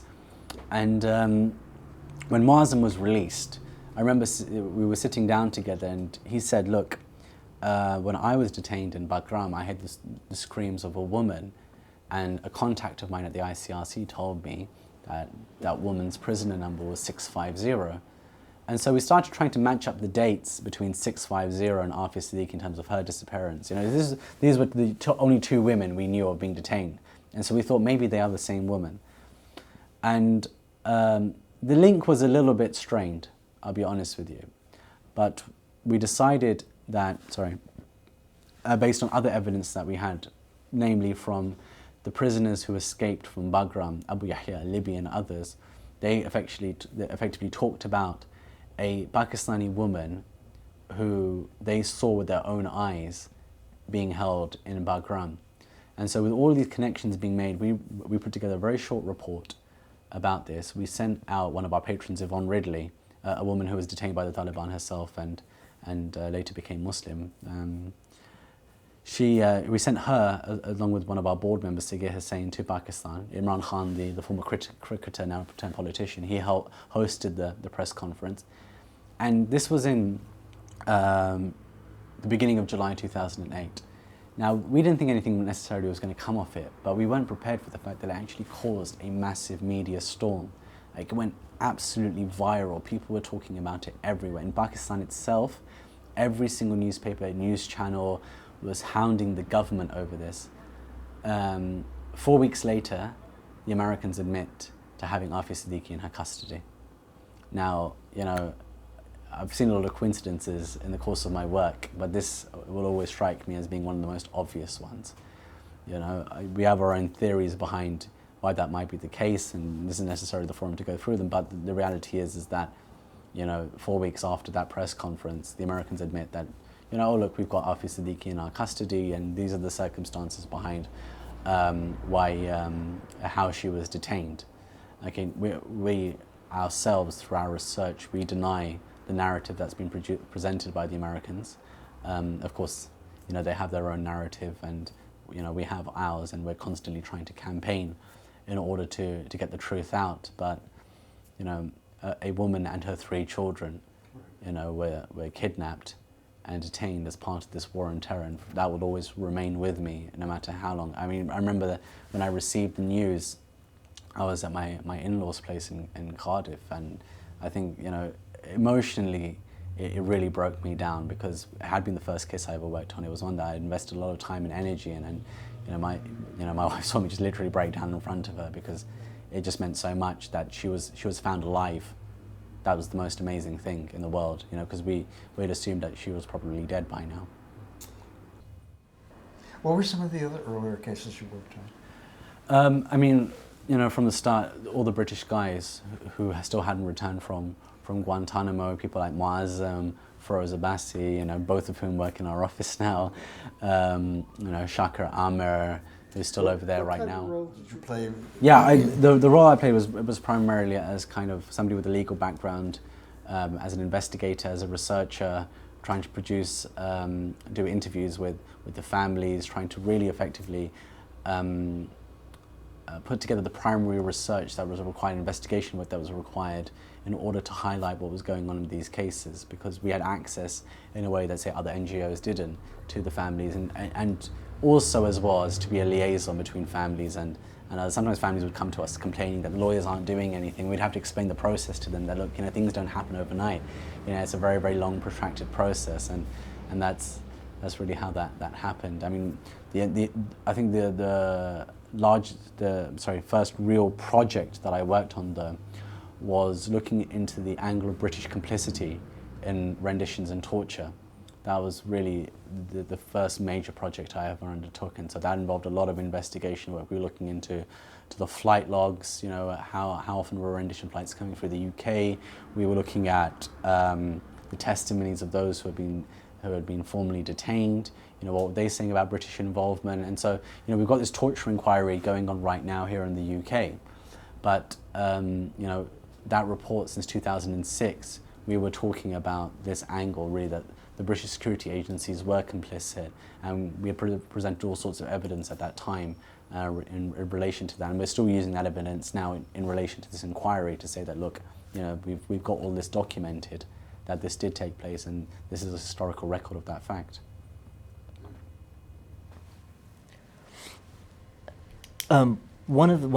This is pertaining to your book, but one of the issues you raise in your book, which I think gets not sufficient coverage often, is that you begin the story of the war on terror from 1998, from what happened in East Africa. Yeah. Could you talk a bit about the scope of cage prisoners? I mean, one of the striking things about the cage prisoners is that you embrace cases from all sorts of places. Yeah, I mean, and maybe particularly about East Africa and its role in the work you've been doing. The book, Rules of the Game, the reason why I wrote it is that I wanted to present the war on terror as being a more complete picture. You know, people are affected by, say, control orders here in the UK, deportation orders in Canada from security certificates, in Bosnia from enforced disappearances in Pakistan, you know, all sorts of things, you know, in American mainland soil, Patriot Act, various forms of draconian legislation there, then you've got Guantanamo. And if you look at each one of these things singularly, you might not think it necessarily so bad from the perspective of security.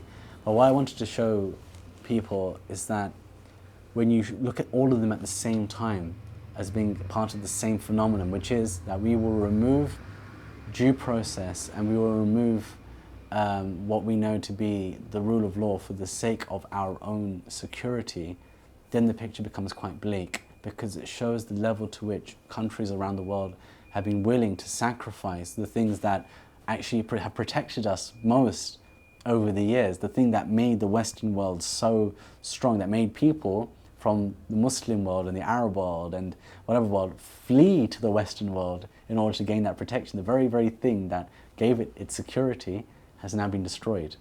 And that's the point of it, really, to kind of like get that across. Our remit as an organization was to look initially at Guantanamo, but that soon became anything to do with enforced disappearances, arbitrary detention, extrajudicial killings within the context of the war on terror. So effectively, when due process has been removed within the context of the war on terror.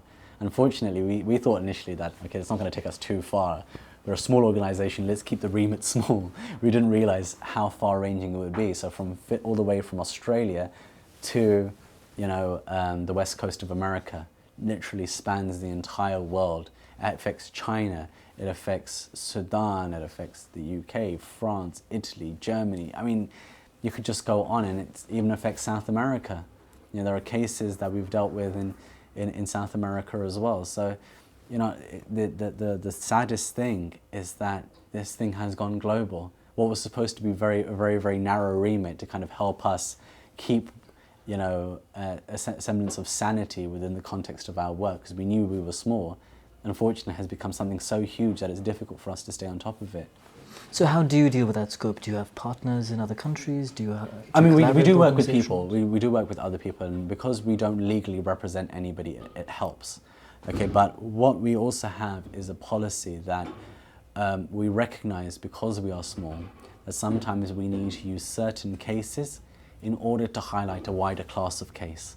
You know, that is an unfortunate reality. So we deal with every single case, but not necessarily every single case will have the same level of detailed attention as others will. So one case may be so detailed because it raised all the various issues that relate to that country or to that issue itself. So for example, over here we had a guy named Faraj Hassan who was put through every single piece of counterterrorism legislation and policy that the UK government could throw at him.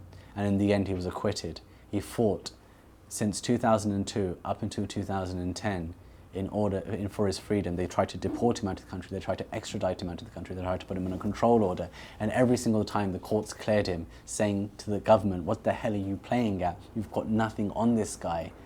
And unfortunately, the saddest thing is that only a few months after he was finally acquitted, he died in a car accident, which was really quite sad. But you know, here's a man who really did fight for his whole life, and because he was a Libyan, he was put through that entire process at a time where Tony Blair was being best friends with Gaddafi. Had he lived right now in this period, none of this would have ever have happened to him. You know, and what's even worse is that with these Libyan guys, when they first came to the UK and they turned up at immigration, they said, the immigration said, why are you here? Oh, we're distant from Libya. You know, we're here to politically work against Colonel Gaddafi. They were told at that time, you're welcome to do this activity here from the UK. We understand why you need to do so. Okay, except when the war on terror started, all of a sudden it was like, well, Gaddafi is our ally now, and now, unfortunately, this is no longer acceptable, this kind of activity, and so we have to deport you back to your country. So politics has such a huge impact, and now Faraj has left behind a wife and 3 beautiful, amazing children, and you know, they fought their whole lives to have their father free of anything, and now they don't have him anymore. And that's the reality they face on a daily basis. You know, it's, Part of your work seems to be social work in the sense of dealing with the families.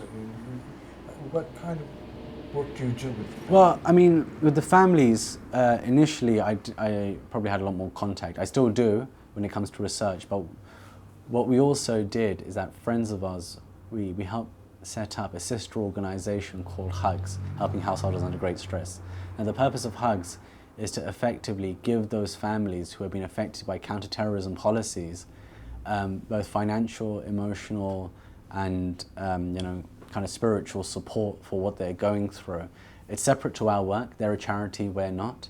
And we keep the work separate from one another because that is purely about social welfare, whereas ours is more about research. It's about, you know, trying to investigate and help people more in a campaigning way. There would be reasons under the law for doing Of course, yeah, very much so. You know, that we would want to keep those separate as well. But you know, we very much still see HUGS as our sister organisation, and in a similar vein, they do us.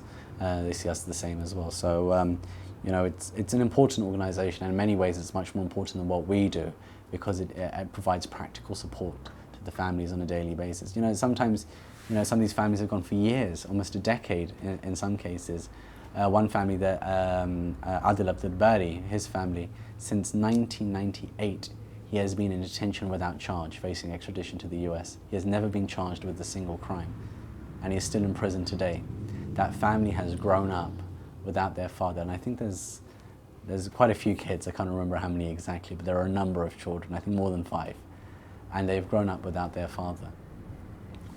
And, you know, it's impossible for him to make a life with them now. And you know, we see this over and over again with Guantanamo. Adil al-Ghazar, who was sent to Slovakia, his family live in Egypt. He can't go back to Egypt, or he wasn't able to until recently anyway, because of Mubarak and the threat that he might be tortured or killed if he was to go back there. But you know, when he was taken, his family were very, very young. He's now getting to know his teenage children by Skype. You know, I mean, Skype is doing real humanitarian work these days, right? But you know, he's learning about them. He's finding out about them. You know, he's trying to act like a father figure from Slovakia to his kids and thing. You know, oh, how was your day? You know, were you good? You know, how do you? And even if like they've done something wrong as a father, how do you admonish your children from so many thousands away over internet chat when you know they can't get to you because Slovakia won't let them come to him? They don't want any more, you know, of that type in their country, and he can't go back to Egypt. So you've got this really bizarre scenario where this man is trying to learn about this family who hasn't met in 10 years. It's really quite, from, you know, people sometimes forget the kind of human tragedy that goes alongside Guantanamo. Yeah, it's bad when they're there, but imagine if you've never met your child. Like Muazzam hadn't met his child because his wife was pregnant when he left. Shakir Amir, who's the last British resident in Guantanamo right now, his wife was pregnant when he left. The battle for Shakir really begins when he returns, because he's going to see his children, and particularly his youngest. And his youngest is going to be introduced to a father that he's always told he has, that's in Guantanamo, that he's been campaigning for. But they have no relationship whatsoever. That level of trauma cannot be recompensed in any way. There is no amount of money that can deal with that level of trauma. And so, you know, these are the kind of battles that are fought after Guantanamo. It's not just Guantanamo itself, there's so much that goes alongside it as well. And people forget that sometimes. Do you have particular publications that talk about that for a wider audience? Yeah, we do, that's right. You know, not specific necessarily on that point, but you know, organizations like the Medical Foundation for the Victims of Torture and the Helleban Foundation, I know they produce some materials in relation to these things, and they're excellent organizations that we work with quite closely in order to help these people. Could you talk a little bit about your own work now on the Pakistan project? And this focus on detentions, on disappearances in Pakistan. Well, in Pakistan, it's an area that I've been working on right from the start, and since going there, every time I go there, I meet up with one lady. Her name's Amina Masood Janjua, and effectively her husband went missing in 2005 by the security agencies. He was picked up alongside a friend of his, and they've been missing ever since then. Now, Amna is an amazing woman. She effectively set up her own NGO to deal with her husband's case, but not only that, to deal with all enforced disappearances in Pakistan. So she helps 770 families right now. Okay, and some of these people come all the way from the most remote corners of Pakistan to Rawalpindi and to Islamabad just to meet with her so that she can help them. And she provides all this service for free. You know, she runs back and forth to the court for the family. She helps them. She takes them into their home when they come. You know, these people, they come from every single kind of social background. So, you know, sometimes amongst the kind of middle classes, there is a bit of snobbery that, oh, I don't want that person, they're too poor and they can, you know, they can go live somewhere else, you know, but she has opened up her home and her heart and effectively neglected her children, who are the most amazing kids. You know, you think that if you neglect children to that extent, they will turn bad, but they've just been a rock. They've really, really supported their mother through this. They've not been any kind of trouble to her. They've, you know, really supported her throughout this whole time. And, you know, so going back there so much, I realized that, well, effectively, she's doing the work of cage prisoners in Pakistan. So what we're doing now is we've joined up together with them, joined hands with her, and we're helping to support her work in Pakistan. And effectively, we're going to help them do some of the research, put together some of these profiles, and help to raise the profile about these Pakistani cases from the Western world.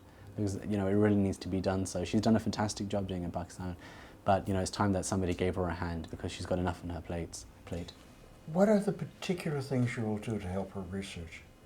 I mean, really, it's by giving them funding and also logistical support in terms of, you know, teaching them practically how to campaign more, teaching them how to work on case studies, teaching them how to really follow up and, you know, take interviews and really go through the kind of investigation details. So there's two aspects of it, really, you know, helping to train her staff more and also to help them feed us that information so that we can raise the cases in a more effective way. I mean, I could keep on going back to Pakistan without too much problem, but they're based there. It's so much easier for them to kind of do that. So for us, it's an investment as well in the fact that we, you know, they will establish an institution that will really be able to help so many people, but also, you know, they will be able to kind of like have some sense of longevity about their work beyond that. I mean, we don't know what's happened with Amna's husband. We can only hope for the best, but the reality is a woman who's kind of dedicated herself to a cause beyond that, which is amazing in itself, you know, and it really is. Perhaps maybe you could talk a little bit about the problem of disappearances in Pakistan itself and how it's been worsened by the conditions of the war on terror. I mean, enforced disappearances have always been a feature of Pakistan, as they are with, unfortunately, so many, you know, third world countries. You know, at the start, we knew that Musharraf quite soon was selling a lot of these detainees to America. He spoke about it in his own book, you know, quite brazenly, unfortunately, mentions that fact. But it was a feature, you know, well beyond that. We were talking into the thousands of individuals who were being picked up, being detained, you know, without any charge, without any trial. And, you know, as I mentioned before, enforced disappearances in so many ways are amongst the worst aspects of all of this, because it's the not knowing that will constantly, you know, cut at you and dig at you. You know, people want to get on with their lives. Sometimes people just want to know to themselves that if a person's dead or not. There's this case of Gul Rahman when I was doing research in Pakistan a couple of years ago. I went and met his family, and the family, they said to me, look, you know, Gul Rahman, he's my brother, you know, he's the father of these two little girls, you know, he's been missing since 2003. He was definitely picked up by the Pakistanis and the Americans in a joint raid in Islamabad on somebody else's house. He used to be the driver of that person. His name is Dr. Khalid Behir. And they saw Khalid Behir as being quite a high target. 3 years after Khalid Behir was in Bagram alongside with the rest of the people in the house, he was released. because they recognize that he is somebody who will be a power broker in the future and who will help to solve the problems of Afghanistan. So they released him, but they hadn't released the driver, and the family were baffled. They were like, but you know, the guy that they wanted, he's been released. Our brother, our father, he was just there out of consequence. So why is he not being returned? And so it was only last year that the Associated Press, they did some investigation work through a Freedom of Information Act, and they found that Gul Rahman had been murdered. He had been beaten to death by the Americans and left to die of hypothermia in Bagram. And this was in 2003. Nobody had bothered to inform the family all those years that that had taken place. This was just a man who was once upon a time just a driver, and he was even out of service for Dr. Khalid Bahir by then anyway. So, you know, it's that kind of thing, that enforced disappearance, that really kills the family. When I found out, I spoke to the family, I rang them, and they were hearing the news from the first time from me that this was the case. And it was an awful moment in my career to be the bearer of that kind of news, but it was worse for them because they just wouldn't believe it. They were like, no, you can't be right about this. This must be somebody else. Gul Rahman is quite a common name, but there was only one Gul Rahman that was picked up with Dr. Khalid Bahir, unfortunately. You know, I think they're still in some form of denial about it, but what kind of impact does this have on the perception of America and what America does? You know, when you look at documentaries like Taxi to the Dark Side, it really highlights the extent to which they've taken this too far. And all of this is revenge. This isn't about security. This isn't about making the world a safer place. They've only made the world a much more dangerous place through all the various actions that they've done. The current level of drones are increasing the kind of extent of dissatisfaction with American foreign policy at an exponential rate. So none of this has been about security. It's just been about revenge. Revenge for the perception that something is being done in the name of countering terrorism. But the reality is that when you speak to people, in that same trip, I was interviewing a former Guantanamo detainee, Badr Zaman, and while we were sitting there, some members of the Pakistani Taliban entered, so they Kalashnikovs and everything, and Badr Zaman said, well, you're sitting here interviewing me, yeah, we finished now, why don't you interview these guys, ask them some questions. So I asked them straight up, you know, questions like, why are you killing your own citizens? Why are you bombing the citizens of Pakistan? They said, look, hold on a second, okay? We were only ever interested in one thing. We were going across the border in Afghanistan to get rid of the Americans. That was it. It was only when the Americans forced the Pakistani army to come after us that we had to send a message about saying, leave us alone, okay, that we want nothing to do with you. I'm not saying that I agree with their opinion, I don't. I think it's incorrect, okay, and it's wrong what they're doing. But, you know, it just shows how American foreign policy is having such a negative impact in that region.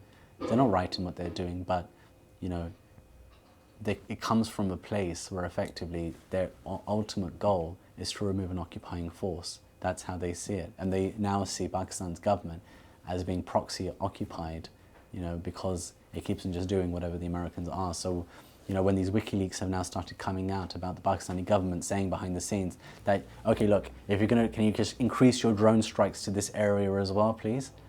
That just increases the kind of paranoia and hatred and dissatisfaction, all of these things that are already being felt. There's no opportunity then for somebody to turn around and say, okay, you know what?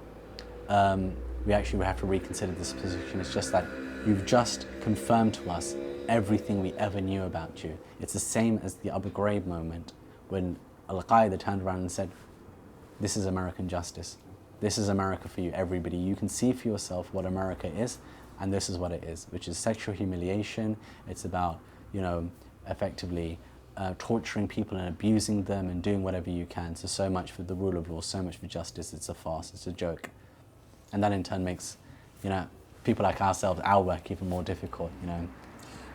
Unfortunately, we've we've gone for the 2 hours as you signed up Sorry. for, but maybe we can come back tomorrow or something. But Yeah, by all means. if maybe we could just end up on a different kind of note. Yeah, We sure. wanted to ask you about what what your reactions were to the world today with the death of Bin Laden, the what's going on in Egypt and Tunisia, where you think we are today and where we're moving. Yeah. I mean, the world today, unfortunately, is no more of a safe place than it was yesterday. Things seem to be getting worse progressively. There has been moments of hope in terms of the Arab Spring, with so many countries choosing to exercise their right to self-determination. The question is, though, to what extent will that take place? You know, America, the UK and others are saying, yes, well, you know, we should allow for self-determination to take place, for sure, but what happens, for example, if tomorrow in Libya an Islamic party comes to power, or in Egypt an Islamic party comes to power? You know, these are questions that need to be asked, because the reality is they are plausible scenarios. And my worry is that unless the root causes behind all of the problems that we've already seen in the war on terror, unless they're not dealt with through dialogue and through a way that is meaningful, these themes will keep on coming up over and over and over again. It won't make a difference who comes to power, because the fundamental lack of understanding that exists, that underpins the entire way this war has been fought from both sides, will continue to exist. With America saying, we're in a state of national security right now, and so we have to get rid of everything that we hold to be true about who we are in order to proceed against our enemy. And Al-Qaeda is saying the same thing, which is effectively that, okay, we know about the laws of jihad, that we are allowed to do X, Y, and Z, but we need to put that aside because the Ummah, the Islamic community, is in a state of security right now, national security. We need to effectively protect the Ummah, and in order to do that, we need to fight this asymmetric warfare by putting aside those things that we hold to be true. The rationale is exactly the same, which is you remove the very thing that underpins what makes you great in the first place. Okay, and with that you lose the moral authority to actually be able to say that this is the way things should be. So until, you know, people recognize that, understand that, and are willing to come together and say that, you know, we need to find a way through this, you're never going to have any change. I'm not saying for a second that I'm a pacifist. I'm not. I believe that people have the right to resist, and people have the right to defend themselves, to defend their lands. And, you know, as a Muslim, I believe that that's an inherent right that we have. But at the same time, I don't believe that's the solution. Okay, that is just putting out fires. Okay, you have the right to defend yourself, yes, when an occupying force comes to you, but is that going to solve the problem? No, I don't think so. And until that dialogue is sought and is achieved, you know, there's no chance that there's actually going to be any kind of meaningful peace, and that's what we're looking for. That's, you know, sorry if you don't mind me ending with this. I started this work before I was married and before I had any children. And it was always about helping others these people. They're in such a horrible and difficult circumstance, and we need to help them. The day my son was born, my entire emphasis changed. It became about, oh my God, we need to have a safer world for our next generation. The entire emphasis of my work changed that day, because I realized that I was doing this for more than helping people who are in trouble. Yes, it's still about that, but now it's about, I don't want Haytham or Adam, my boys, to grow up in this world. I want them to grow up in a world where they're not going to be called effing Paki when they're walking down the street, or, you know, Muslim extremist, or this, that, and the other. World where they're able to hold their opinions and have a very strong sense of self-identity without, you know, fear of who they are. And, you know, that's really my hope from all this. So perhaps you could talk a little bit about your reaction specifically when you heard about the news of the killing of Osama bin Laden. I mean, the first reaction was, is it true? Okay, that, you know, over the course of my work, I've become so accustomed to the dissemination of lies that, you know, I'm now used to being very, very cynical about anything from both sides. You know, okay, is that really what's happened? Let's see. Okay, and so, you know, throughout the whole day, it was always a case of, okay, really, have they actually got him? Was it somebody who looked like him, and they're just saying it in order to score political points? You know, all of these things kind of go on in your head. But the other side of it was, but it doesn't make any difference. That was the one consistent theme that was running through my head.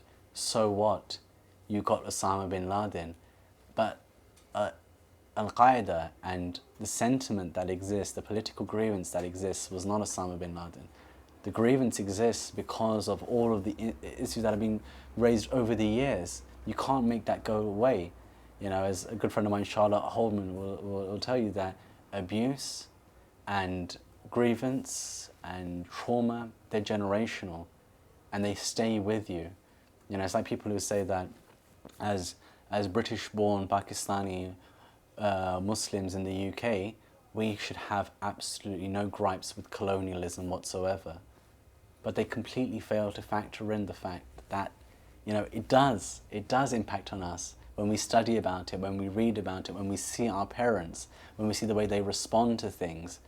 You know, we know it's had an impact on them, and so that, you know, in itself has an impact on us. My dad says to me that you're very, very fortunate that you never met your grandfather in some ways, my paternal grandfather. He goes, because he was effectively a loyalist, and you two would just never have gotten on. You know, he appreciated the British Raj, and you two would have probably have killed one another, you know, had you actually met. You know, and it's interesting, you know, that he chose to say that to me, because my dad was very much against it as well. You know, but, you know, my grandfather lived through those years. You know, he felt that he as a lawyer, that he owed something to the UK for having come, whereas, you know, living here in the UK, I don't feel that. You know, I don't feel like I'm under any kind of sense of obligation or sense of, you know, thankfulness for that respect. I'm just a citizen of this country like anybody else who has a respect for those people around me, but that doesn't mean that, you know, that doesn't mean that dictates that, you know, I don't have any kind of sentiment towards what happened before. And so, you know, sorry, I'm trying to bring it back to the point, which was about bin Laden. Yeah, about bin Laden. That, you know, the grievance, you know, as Charlotte says, the grievance is generational. You know, it comes through various ways. Bin Laden was not it. Like, he wasn't. You can't. This isn't a case of you cut off the head of the beast and, you know, the beast falls. This was a case of you got one person, but what does that do? How many other bin Ladens will it raise? And our point is that it probably raise a few more, actually.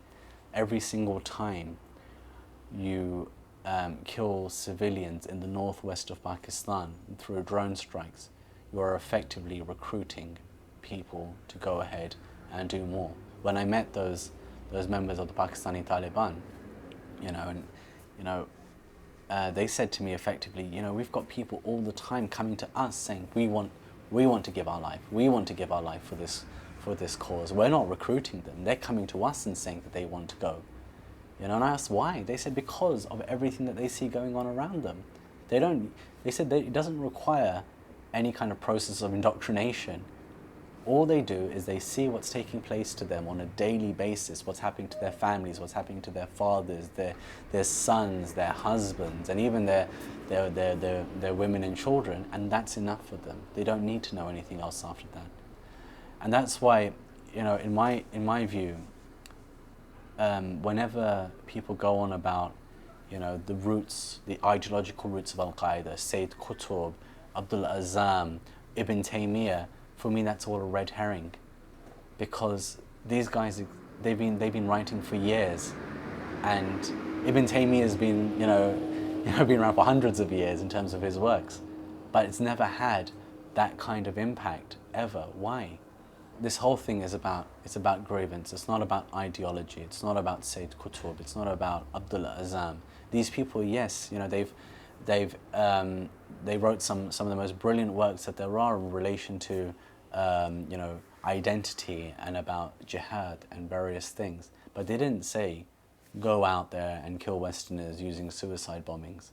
people have taken those books and whatever else and interpreted them in their own way, in order to find a way of effectively seeking their own kind of asymmetric way of fighting against what they see as imperialism and colonialism or occupation, and that's how they view it. If this was about ideology, this would have been a much longer conflict in terms of temporary right now than it is. But it isn't. It's about, as I said, perceived or real grievance that stems from people being hurt, people being abused.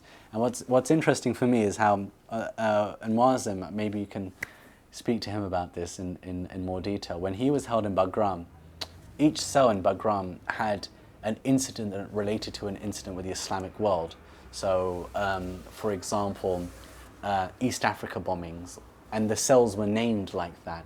So whether it was from Hezbollah or whether it was from Al-Qaeda, it didn't make a difference.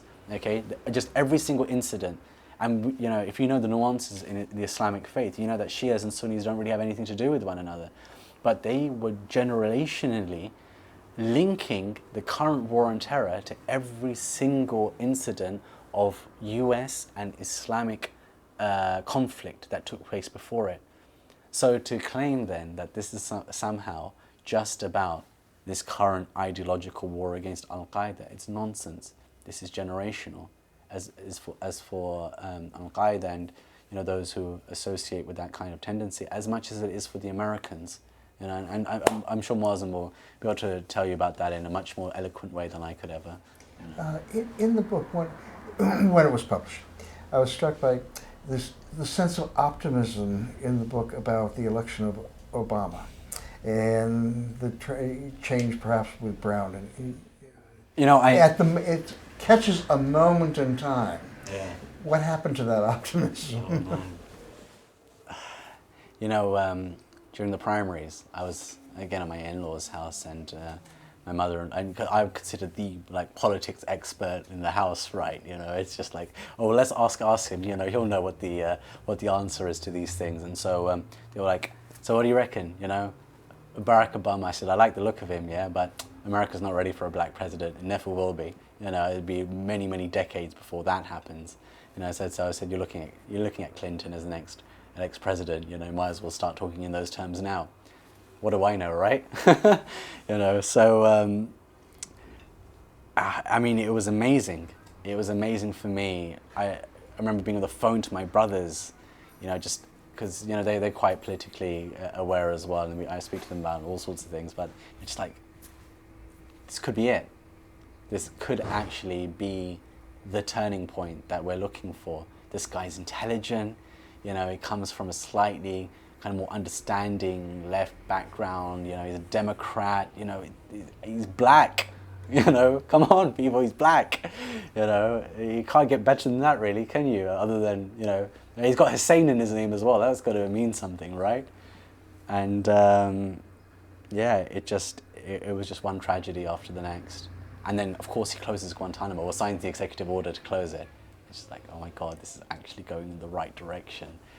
And that has just fallen so far flat on its face. It's just horrific to imagine.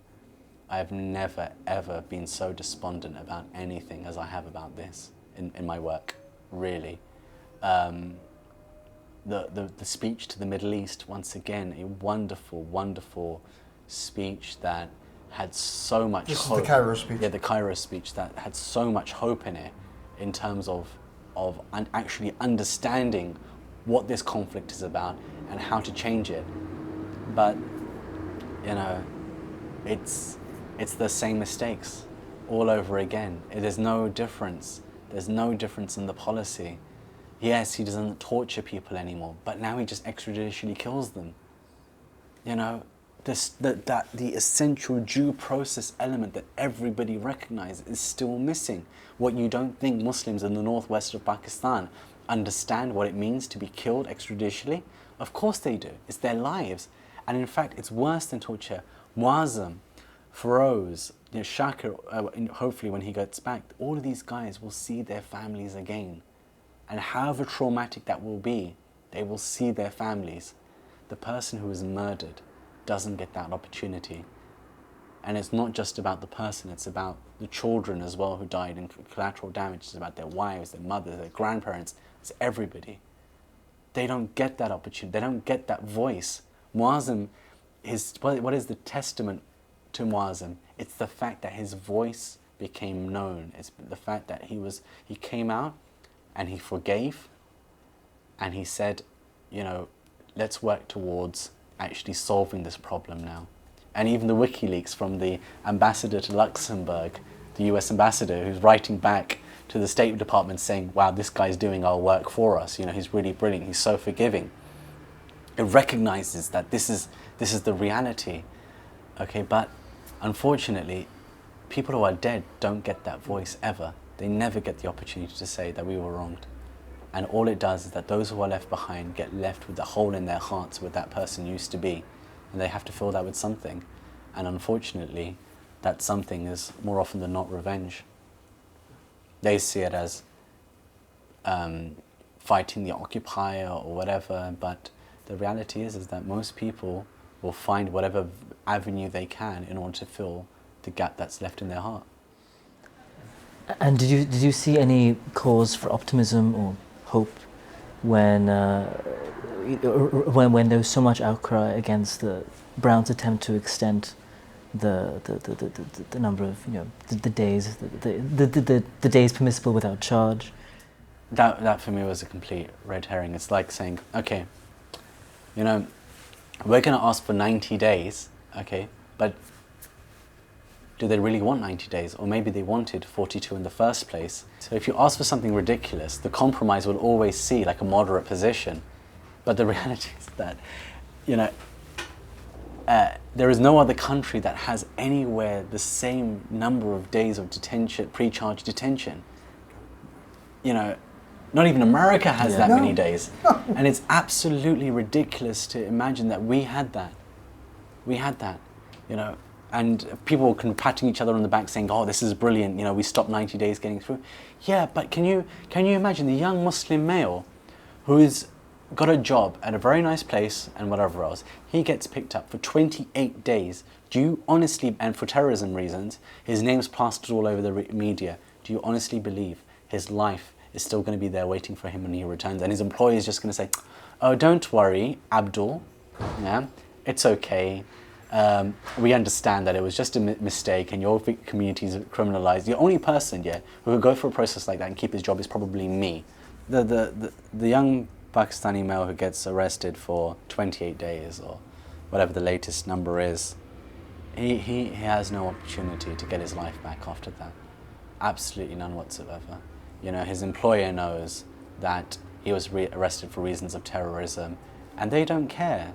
They don't care whether or not, for the most part, they were guilty or innocent. The allegation is enough because it's such a difficult thing for people to get their heads around. And it's understandable why, but the problem is that you established a circumstance in the first place which allowed for that person's life to be ruined.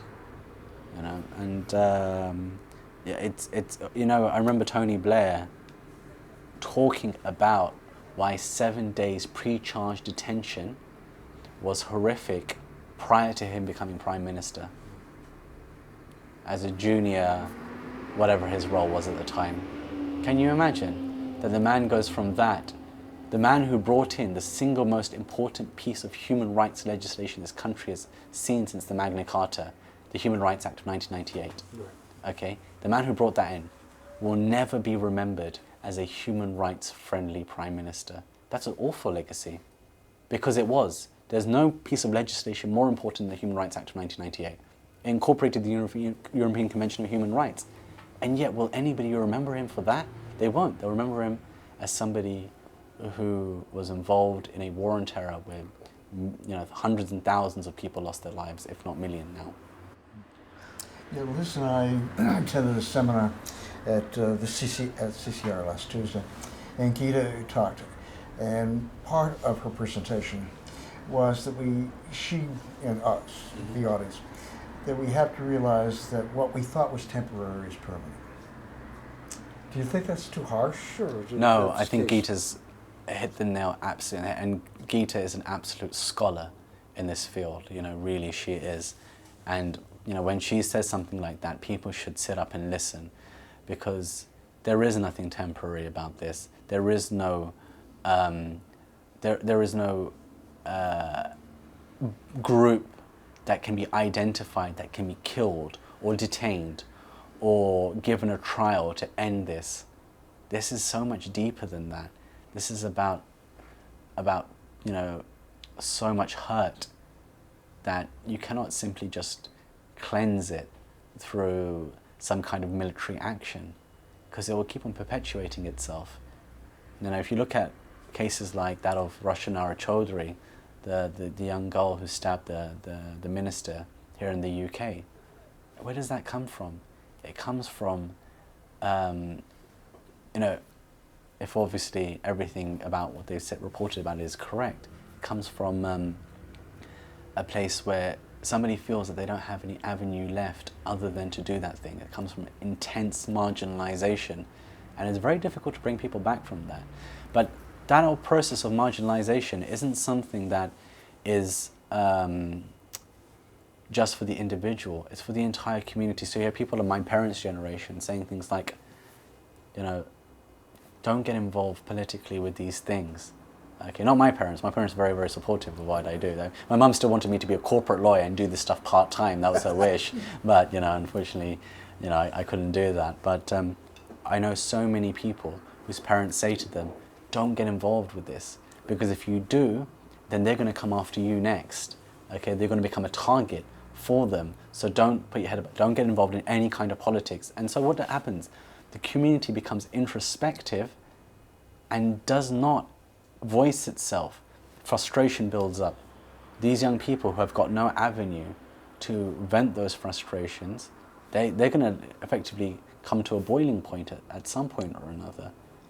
So, you know, it's really important that people understand how the process of marginalization works. It doesn't affect just the individual that's been harmed. It affects the entire community. You know, somebody across the street from you, he's put on a control order. Every single uncle and auntie within the community who lives on that street, then after that will be like, right, we have to ostracize that family now. Okay, we can't have anything to... Kids, you can't have anything to do with their kids anymore. Delete their numbers from your phone books. And I know examples of individuals who have said to friends of mine, okay, can you please delete my number from your phone book now? You know, that's what happens, because people are so scared. This climate of fear, you know, makes them frightened. And what does that do? It means that that community will never be part of society. It has entrenched itself as a separate entity to the rest of society. And so it will always be the other. It's been seen as the other, and it's confirmed its own identity as the other. And that will just, you know, kind of become a self-fulfilling prophecy. You know, there is no way that these people will then ever feel like they have anything valuable to add. And so you will see all sorts of horrible things go wrong. Off tape you talked about the ways in which the whole war on terror has distorted and the image of the Pakistani community and prevented a discussion of the real problems of the community. Yeah. I was wondering if we could talk about that. Yeah, I mean, you know, if you're going to put everything into its correct context, when they talk about the problem with the Muslim community in the UK, they're identifying the wrong thing. Our problems are not to do with terrorism. There's been very, very few examples of people who have actually done anything, and those examples can be understood from certain perspectives relating to grievance. What our real problems are related to poverty, to class, to opportunity, and particularly to drugs.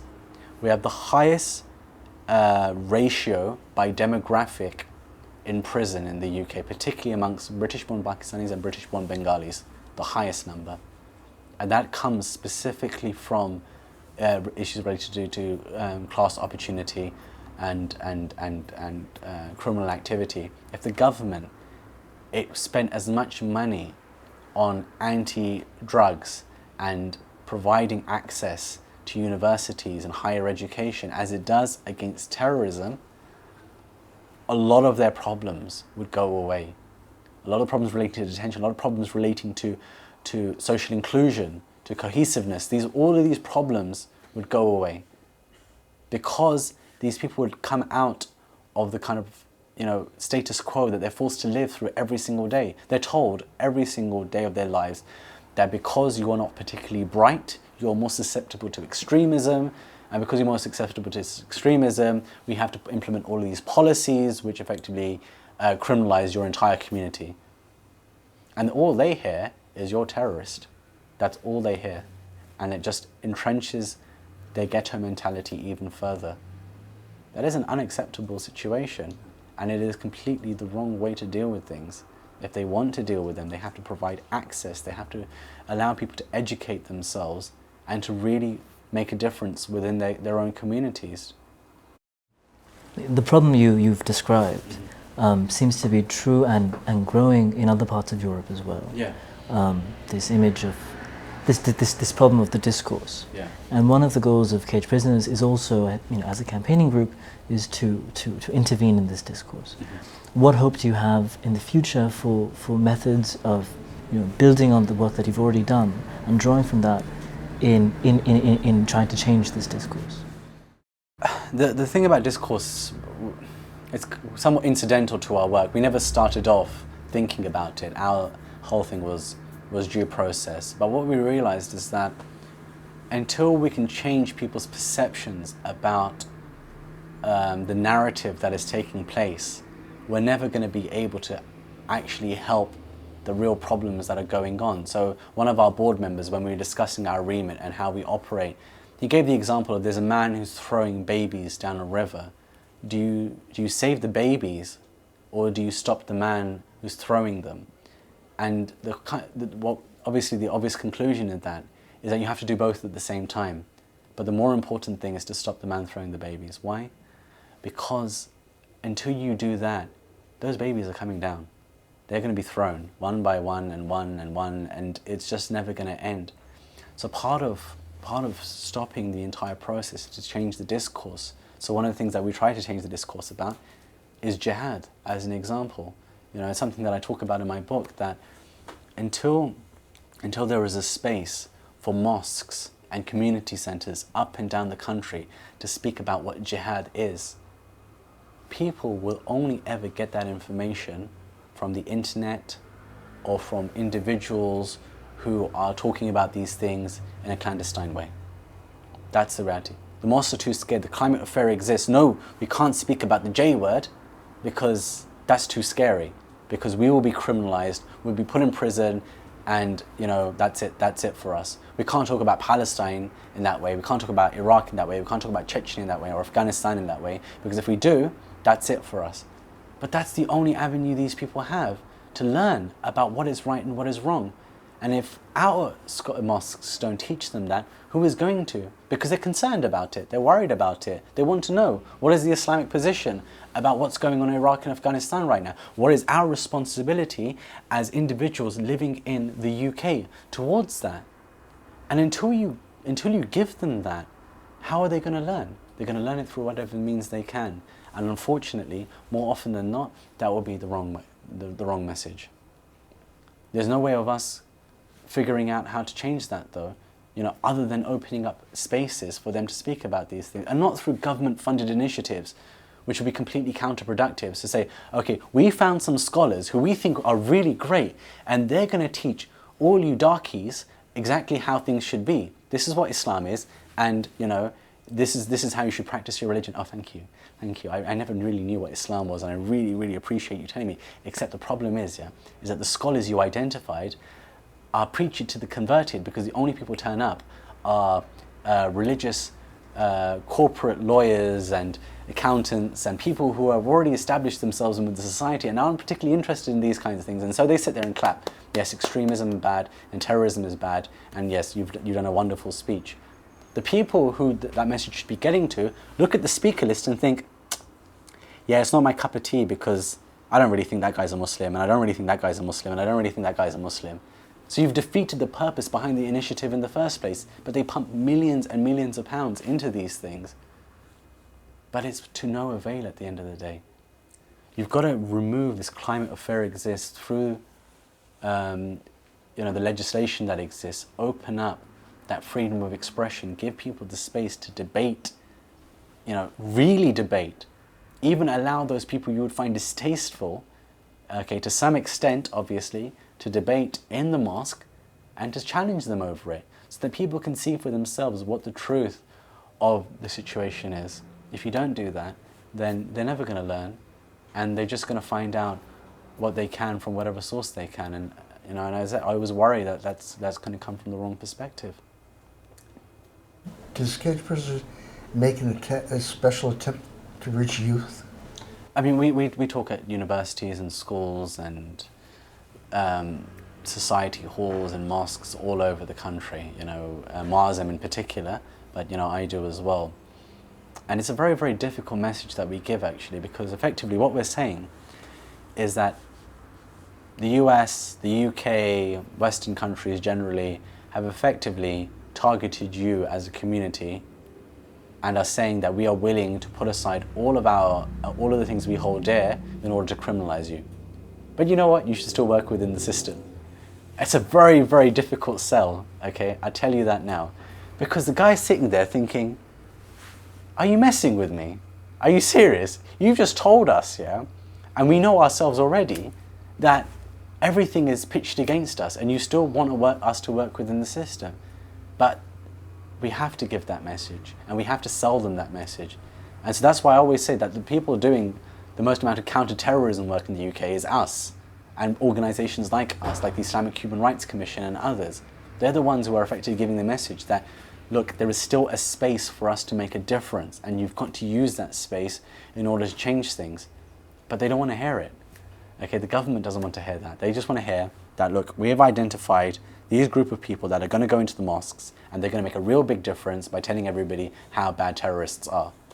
Okay, terrorists are really bad. But everybody in the UK knows that that's the government's line. Why are they bad? If they're bad at all. And what is the difference between a terrorist and an insurgent and, a person looking for self-determination? What are the differences and nuances between these things? That is really when you're going to get to them and actually teach them that there are differences of opinions here, not just good and bad. But you're using your terms. The government is actively limiting that space, constantly making that space narrower. And that's the problem. The space has gone. There is no space. You speak about jihad, you'll be castigated as an extremist. That's the reality. There is no space to talk about these things, And it's interesting because I don't really hold back in my opinions. I give a lecture called Jihad and Terrorism at universities, and I speak about the nuances between the various things. And people will always say, but you're just effectively trying to justify what terrorists do. I said, I'm not trying to justify it. What I'm trying to do is make you understand that it exists within a place that can be talked to. That's the kind of criticism from Amnesty International. Well, of Amnesty's interaction with us. I mean, Amnesty have always been brilliant in terms of... what is her name? Geeta Sahgal. You're right. That's right. So Geeta effectively says that Cageprisoners is an Islamist group. Yeah. Okay, so she uses very pejorative terms which have no actual meaning in our history, Islamic history. So she's identifying us with terms that don't actually exist. Okay, so they're an Islamist organization that are against human rights and women's rights and this, that, and the other. And so she makes all sorts of assumptions about us without ever having spoken to us about what our opinions are, and that effectively they're dangerous. Okay, but so speak to us. Ask us what our opinions are before, you try and, demonize us to the world. As Mazen, quite correctly identified, that he was in Afghanistan specifically to set up a girls' school, even under the Taliban when it wasn't permitted to do so. How is that him effectively trying to abuse women's rights? And people say to us, well, why don't you defend women's rights? That's not what our organization does. We're not against it. In the same way, I don't deal with paedophilia issues within various communities. I think it's a really big human rights problem. I think it's terrible and I think it's tragic. I think child abuse is tragic and horrible. But I can't, as an organization, can't deal with everything. You can't comment on everything as well. You want to ask our personal opinion about it? Yes, I think it's very bad. I think women should have the right to do, wear the hijab or not wear the hijab, if that's what they want to do. Okay, but to say effectively that somehow these are our opinions without even asking us in the first place, it's wrong. But of course, it comes from a certain sentiment which is out there to purposely malign us, and it's not difficult for them to do so because of who we are and because of the people that we represent and what we're trying to do. But all we can do is really keep on working, and I think Amnesty's consistent support and saying that we will continue working with caged prisoners, I think is a very, very strong indication that people recognize the work that we do, and that it is about due process, it is about human rights, and it is about trying to make a real difference. Terrific. Yeah. Okay. Thank you. Thank you.